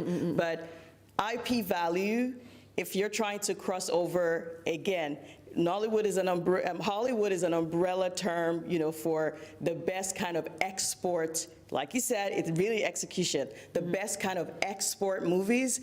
Once you have that, the Americans will come. They're there, and they have the machinery. They have it in all countries to get you distributed, get you marketed. They will come, but you have to have those stories. You have to have what they need to convert into currency. So I think I'll end it there. And I think you all get the point. I'm going to Thank you. Thank you very much. I'm going to give the Just very quick, if I could add to what she said, with regards to the same co-production treaty I said, you know, our films, what we lack right now is in the story development, and we don't have that in the process of our filmmaking. So that's why if a person in Korea can watch a film, even if he were silent and understand it, because the plot is well done. Case in point is Tutsi, the South African film. It was a co-production treaty between South Africa and the UK, and the UK brought their global sense of storytelling into it. That's why Hollywood saw it, loved it. It won the Oscars, and it brought attention to South Africa. And now Cape Town is the Hollywood of Africa. You know, back in Nigeria, I think the only treaty that has been signed is something with the French government, but then that is just to archive and catalog films and culture, not for the commercial success and viability of what we can do for the world. We're going to go back to the issue of, let's say, treaties later with Mr. Adidayo, but I'm going to go to Ronya, who hasn't spoken yet. Ronya, she mentioned before, and all of them mentioned the matter of, let's say, cross-culture and, you know, kind of, I'm going to take something that Shoma, you know, used as a logo, indigenous to global, all right? So you've been living in Nigeria, you're practically born in Nigeria, you're an actor, you're a coach, and you're a producer, and you have movies that you've done out there. Can you give us, you know, your perspective from, let's say, somebody who's Nigerian, but also somebody who comes from outside, as to how, let's say, the Nigerian film industry or Nigerian film can cross over, according to your point of view? Thank you, Prudence. So I'd like to just give a little bit of background for those who don't know me, like, who's this person? Why does she know Nollywood? Last time I checked my skin color, it doesn't fit. So, like I said, I grew up a little bit in Nigeria. Actually, I was there when the first cinema ever opened in Apapa in Lagos. And then I came back, happily so, and I came with my background was mainly in theater. I was an actress and a director, and I taught drama and theater for almost a decade before I came to Nigeria. And then I schooled for film in Met Film Berlin, so I came and met Nollywood and did my acting coaching, which I was very used to, and met a lot of actors and saw the need, and then tapped into TV film productions as an assistant director and a director. So I got to know the system from really deep under and went up and up and around. And then for the last 6 years, I've been co-producing a film festival called the Real Time Film Festival. So I worked very closely with all the filmmakers, from young to veterans, actors. I put together training programs with both local and international professionals for the filmmakers, for actors. Did a lot of international collaborations with platforms like There was Story Agent. It was a platform that brings together global producers with global screenwriters to meet each other and to liaise without the agent in between. So again, in an attempt to basically help Nollywood filmmakers break through and cross borders. And that brought about a lot of international collaborations with Nigerian filmmakers abroad, Norway, Canada, UK, anywhere they could find. And then I was lucky enough to be commissioned by the Israeli ambassador at the time, while in office, the former one, to start a co-production treaty between Israel and Nigeria. Going back to the treaty, this is still ongoing. And I was able to put together 2 delegations, one of Nigerian filmmakers to Israel and one of Israeli filmmakers to Nigeria. And right now we have 3 co-productions. Well, I should say my company has 3 co-productions ongoing with Israel. And basically what my goal was, or still is to have Nollywood tap into other outside financial resources, exactly. So by working now with Israel, I'm able to do a couple of things. One is help Nollywood cross borders. 2 is to help them learn how to access the grants in Israel, because there are ways to do that. And the third thing, which leads to it, is you have to know how to tell your story in a way for another country to make sense to fund your film, okay? So that brought about a whole system of, or it brought about a number of trainings in screenwriting with the screenwriter director, the Israeli guy that I work with on my project. He did it in a recent festival in Edo State. And we did it with the delegation when they came over to Nigeria, to Lagos. And he's doing it now with another production company called Explorer Studios in Lagos, because they're producing together a TV series. So they're writing it together, and he's working with their writers. And basically going back to what you're saying, storytelling, because I feel like you that there is room for better storytelling within Nollywood. You know, working with African Magic and Yoroko TV Productions 5-6 years ago, I could see where the storytelling could be and you know, could be developed more. Granted, Nollywood works under extreme time pressure. It is incomparable to anywhere else I know. So I think within the time, so I think what I see now is more and more filmmakers and producers in Nollywood taking the time to actually develop good storytelling. They understand the essence of time in the development of their productions, and I think that is also a very key element in that upbringing or bettering the production value within Nollywood. Yeah, so I think that's where we're going. So there's crossing the borders, but it all goes back to the elements, the basic elements, the storytelling, and the empowerment of the storytellers and, yeah, the makers. Thank you very much. I'm gonna go to something that you mentioned earlier, which is and something that I think is very close to you, Chioma, which is not altering the storytelling and maintaining the indigenous nature of storytelling. So how do you in Nigeria can cross international bridges by maintaining your authenticity, while at the same time, we know that most of the streamers today train African or specifically Nigerian filmmakers to write in a certain way to appeal to international audience, meaning that they have to alter their natural or authentic vision. So what answer do you have to that? Okay, sorry, before the answer, I'd like to say something, because we're very focused on co-production. A lot of us have talked about co-production. I'd like to say something. Now, with co-production, we in Africa, especially in Nigeria, think it's only to our benefit. We need the co-production. For anybody to come and do a co-production with you, it's because they see value in you also. So let's get that right. There's a lot of value for both parties. I can speak to a couple that I've been approached about. When Africa is the bride, not even the new bride, it's the bride. She's been married, okay? She's yet to produce her kids. Okay. They want that kid with you. So go in not as, people coming to give you value, just know that you're giving as much as you're getting so that you can get good value for what you're giving. Now, for the indigenous stories, back to Nigeria. Nigeria is a very unique country, I must say. We almost believe we can do about just anything. So we're getting the notoriety, we're getting the popularity, and all of a sudden we think we're Hollywood. So now let's do Hollywood stories.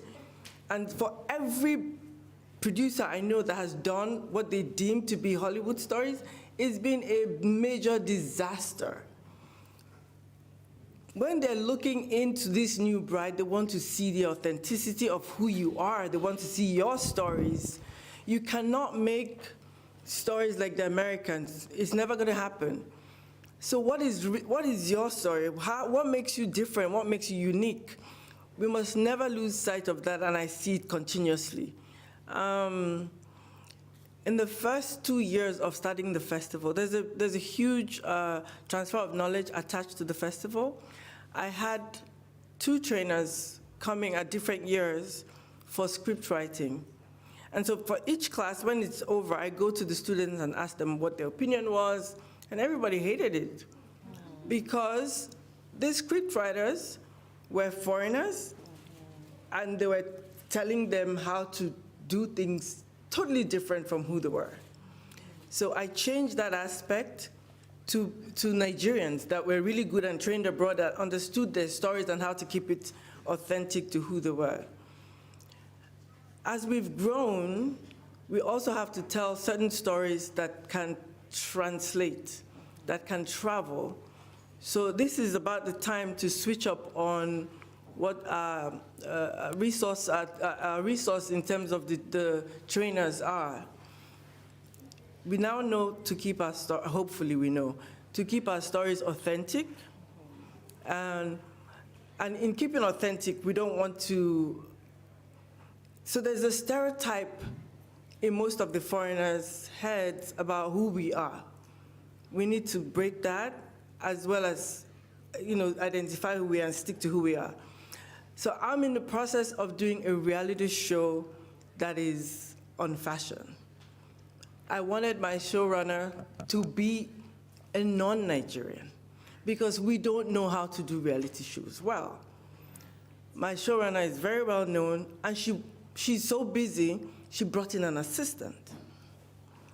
So for the first meeting I had with her assistant, she says to me, I need the wedding scenes to be in the village. I'm like, why? We do it in the cities, also we do this. She's like, no, it'd be nicer, because do you want to be global? I'm like, yes, but we're doing it for global. Well, you have to be in the village. Why do I have to be in the village? Then she goes, so I said, okay, one of the challenges would be streetwear. She goes, streetwear, you have streetwear? So in looking for the foreign resources, we also have to understand that we have to find those people that understand who we are. And even when they don't understand, they have to be open to learning who we are. I could talk forever. I'm gonna stop here. We actually we're gonna wrap up the conversation, but we're gonna give each of you the opportunity to give some of the let's say, what do you expect, or where do you expect the Nigerian film industry to go? Right, starting with Mr. Adedayo, from a, let's say, co-production regulatory point of view, where do you expect the Nigerian film industry to go within the next 2, 3, 4, 5 years? And then you, and so on and so forth. So starting with you, Mr. Adedayo. Yeah, thank you once again. Let me quickly give you the real concept about co-production, so we don't get confused. when you're outside, I'm talking from the policy issues and the government perspective. If you want to be successful in this business in Africa, you don't wait. There is not going to be co-production treaty as expected. I tell my Nigerian stakeholders, how do you expect a government that has so many things to do to sign co-production treaty, one with South Africa, another one with Rwanda, another one with London, another one with UK? No, it's not going to be possible. That's something we have not explored. I'm in the creative business as well. But then, one of our major challenges, we don't read. I don't need a co-production treaty with South Africa when we have African Free Trade Agreement signed by, I think, 50-something countries now, 49 or 50. 51. It's been explained. Free movement, same tax, but we don't exploit those things with our customs and every other agencies. African Continental Free Trade Agreement. If we exploit that, we don't need a different code treaty.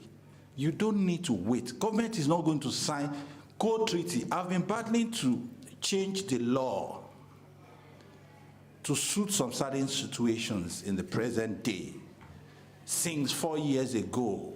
The process of changing a line in a constitution is so cumbersome in Africa. It has to go through State Assembly, National Assembly, to National Assembly, House of Rep. So we don't need that.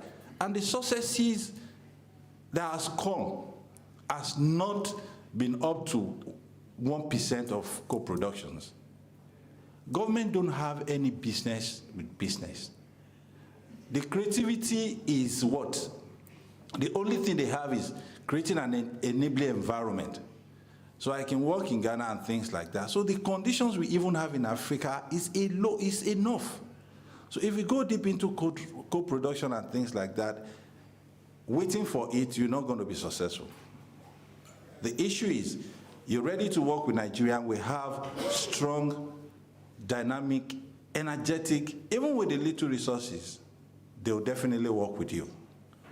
But you're waiting for Nigerian government to sign a co-treaty agreement with your own country, it will be extremely difficult. The money will have wasted somewhere. The money you wanted to tap will have even gone. So you don't wait for that. Wait for the present. Have you explored the present law?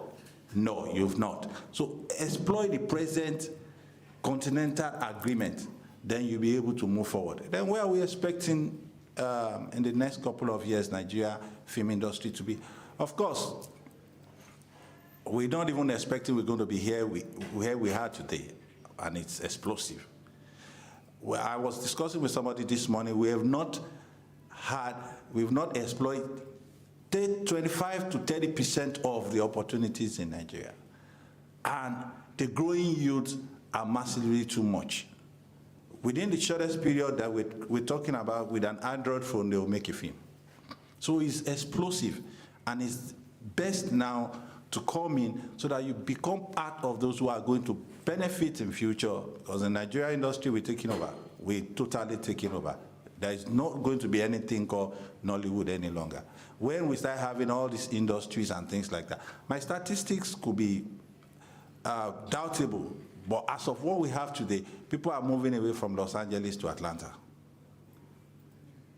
in the film industry. And so, what tells you about Atlanta? Highly black dominated. And the film, the industry is growing, is growing. That means they're moving back home. And when they're moving back home, they're moving back to where? Africa. So Africa is going to be, very soon, we're going to be the number one in the film ecosystem. Thank you. Thank you.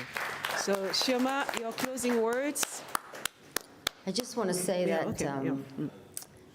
I think Adedai was right. We don't wait. I mean, I told about the co-treaty with Israel. I didn't wait. I went and did my co-productions without the co-treaty, the co-production treaty, and because my only goal is I act on Nollywood films. I want to act on a good film. Like just recently, I was on a set in Abuja where the story is so great. It's about how Nigeria is this agricultural genial country, and I'm playing a CIA agent and whatnot. I think that the stories, like Chioma said, should be Nigerian, should stay Nigerian. It's just that if they have like if they can appeal to a greater audience, it would serve everybody better, okay? So that's where I think that Nollywood is going, and I think it's a good way to go. And that's it. Fantastic. Thank you very much, Ronya. Yes, following the same conversation, I think he approached it from a government position. We approach it from players in the space that want to grow. And like I said, a child will outgrow clothes and have to fit into bigger ones. So co-production in this sense is not because we're begging, and like you rightly said, it's an exchange. It's an exchange. Why? Because going as an actor, like I said, I'm in a Netflix original series, Kings of Joburg in South Africa. I'm the only Nigerian there. We share the same eyeballs because I'm there.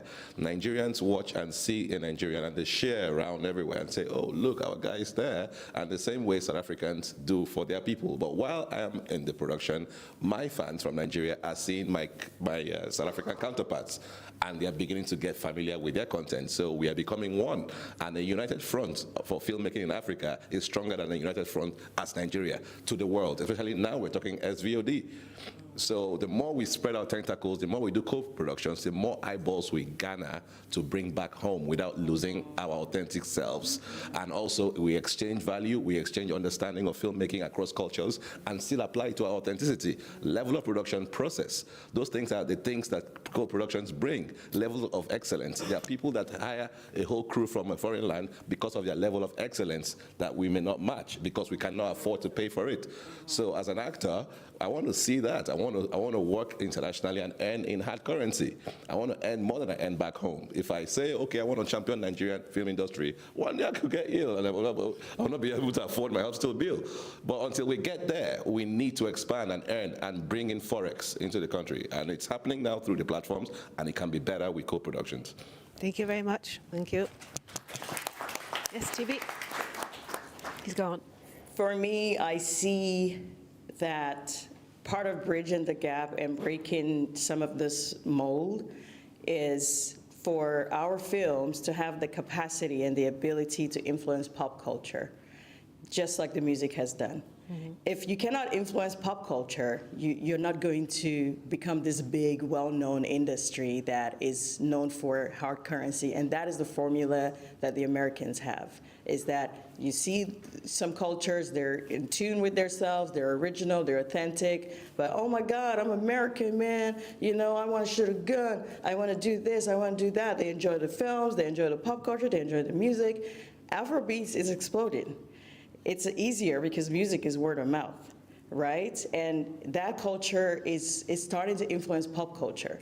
You see the same in film. For example, Black Panther had its whole campaign where people were campaigning for the film. Can we have a film that's developed from Nigeria by Nigerians that can do that? And that is the next step that we need to get to. If we can crack that code, if we can get to a step where, yes, your story is authentic to you as a Nigerian, but it can evolve. You can tell it in a way that it, like I use the word, palatable to everyone, because you're trying to reach, you're not gonna eat what you cook all by yourself. You wanna share that dish. So you need to make it palatable to people that you're inviting to watch your film. I believe very strongly in meeting people halfway. And it's and part of it is educating the people on how to develop our stories better, how to make a story come together. I mean, if it's a campaign thing where you bring in the strongest producers in Nigeria together in a room, if that's what it's going to take, and just go on this one mission. And on that one mission is to create that film that will influence pop culture. Once you can do that, you're here, you're that bride, you've arrived. You're not going anywhere, they're coming to you because you have something that you're offering them. So this is really where I see Nigeria going now. Is it gonna happen in 2 years? I don't know, I don't have that answer. It could be somebody in a house, thank you very much, sir. It could be someone in somewhere cooking up something that we don't even know about, and we're here chatting. right? Yeah, well, like I'm cooking. But let's believe, let's work together. Let's, all of us who have learned stuff, I'm a part of Real World Screen Institute in Canada, and in the past year that I've been with that program, I can tell you that I have learned more than everything that I have learned in all my years being in film. Wow. Why? Because the program, yeah, a round of applause, yes. Why? Because they have put together a program that breaks the mold. It's teaching me everything about the Canadian landscape, about producing in the landscape, how to take advantage of grants, how to take advantage of tax credits, which comes into play when you talk about co-production. It's kind of a hot topic up here, but it is what it is. You need some of those tax credits to fund your films. You need it. And it's not so much so that, you know, we just want co-production for co-production's sake, but you need to be able to fund your films from any kind of creative way you get it. And sometimes you can do co-pros with 3 countries. They bring their tax credit, the other one brings, I bring, we make this film. But if the story is originally Nigerian, you have Nigerian cast, because you can actually get very flexible with these co-pros. And it can influence pop culture. Those are the ingredients that I see. And I really, really see it happening for Nigeria because, you know, the music has done it. And it's not as easy for film, but I feel like we're getting there. Our stories are slowly getting there, but that education gap is hopefully slowly closing with all of these programs that I'm hearing about.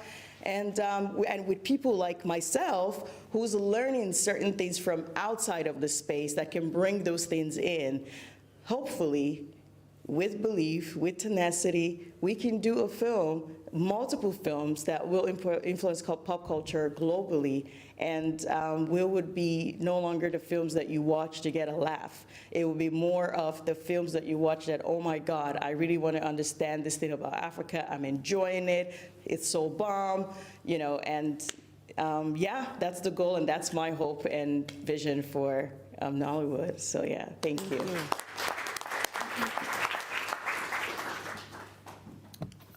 Yes, so my last words. Yes. So as Black people, we might not know the value we have. We might, but I don't think a lot of people know that in Colombia, for example, it's 40% Black. In Brazil, it's like 60% Black. The most traveled race are Black people.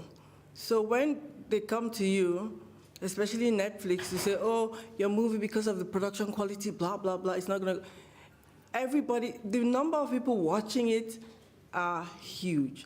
They're getting their value for it. And they're telling you, oh, your film, you know, you need to get to a certain level to get this kind of amount. You're already hitting the targets for them. It's good to know your value.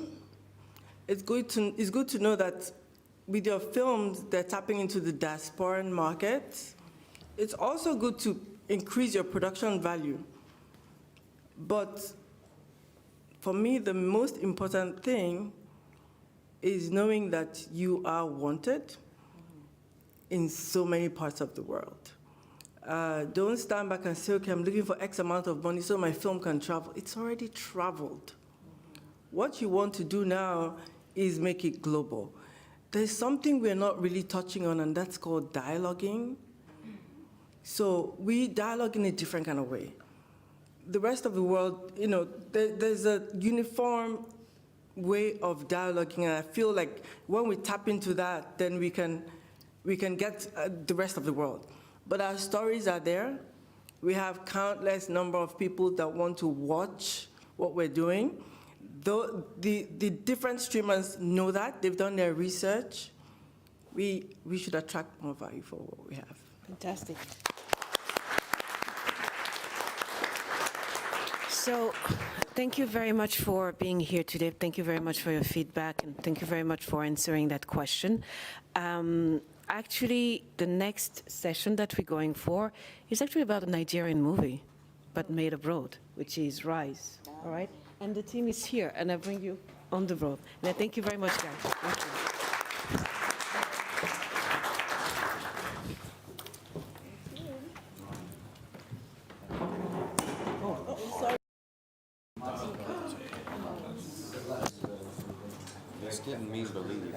men, I'm doing that with my Nigerian partner. We've been doing it for years. And even the people I just saw here, this is a good friend of mine, so we're working together. I needed this team for this movie. It's not a studio. It's not this movie, it's a studio, it's a record label, and my partner is Afro Beats, one of the originators. So everything y'all said, everything you described, that's my partner. And no, you call me, you find out. Email me. If she knows all four of you, every one of you would be involved in any way you want to be. I love what I saw. The power was great and the messages were great. Okay?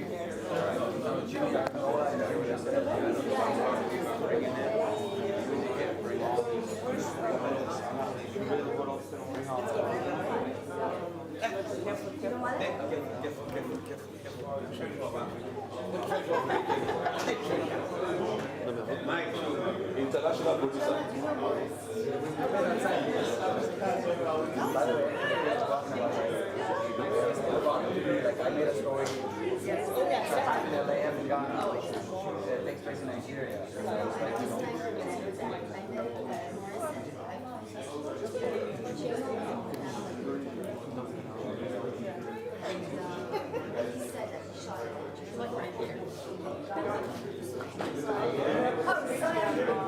Fatigué? Normal, je comprends.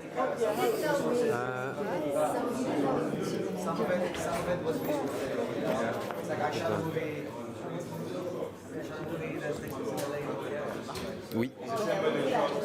Ben ouais, il y en a encore. Va prendre ta pause, quoi. Va t'arrêter, va manger, va casser une croûte. Je sais pas, parce que là je commence à être vraiment archi mort, quoi. Et mon attention elle a du mal. Elle te dit qu'elle va.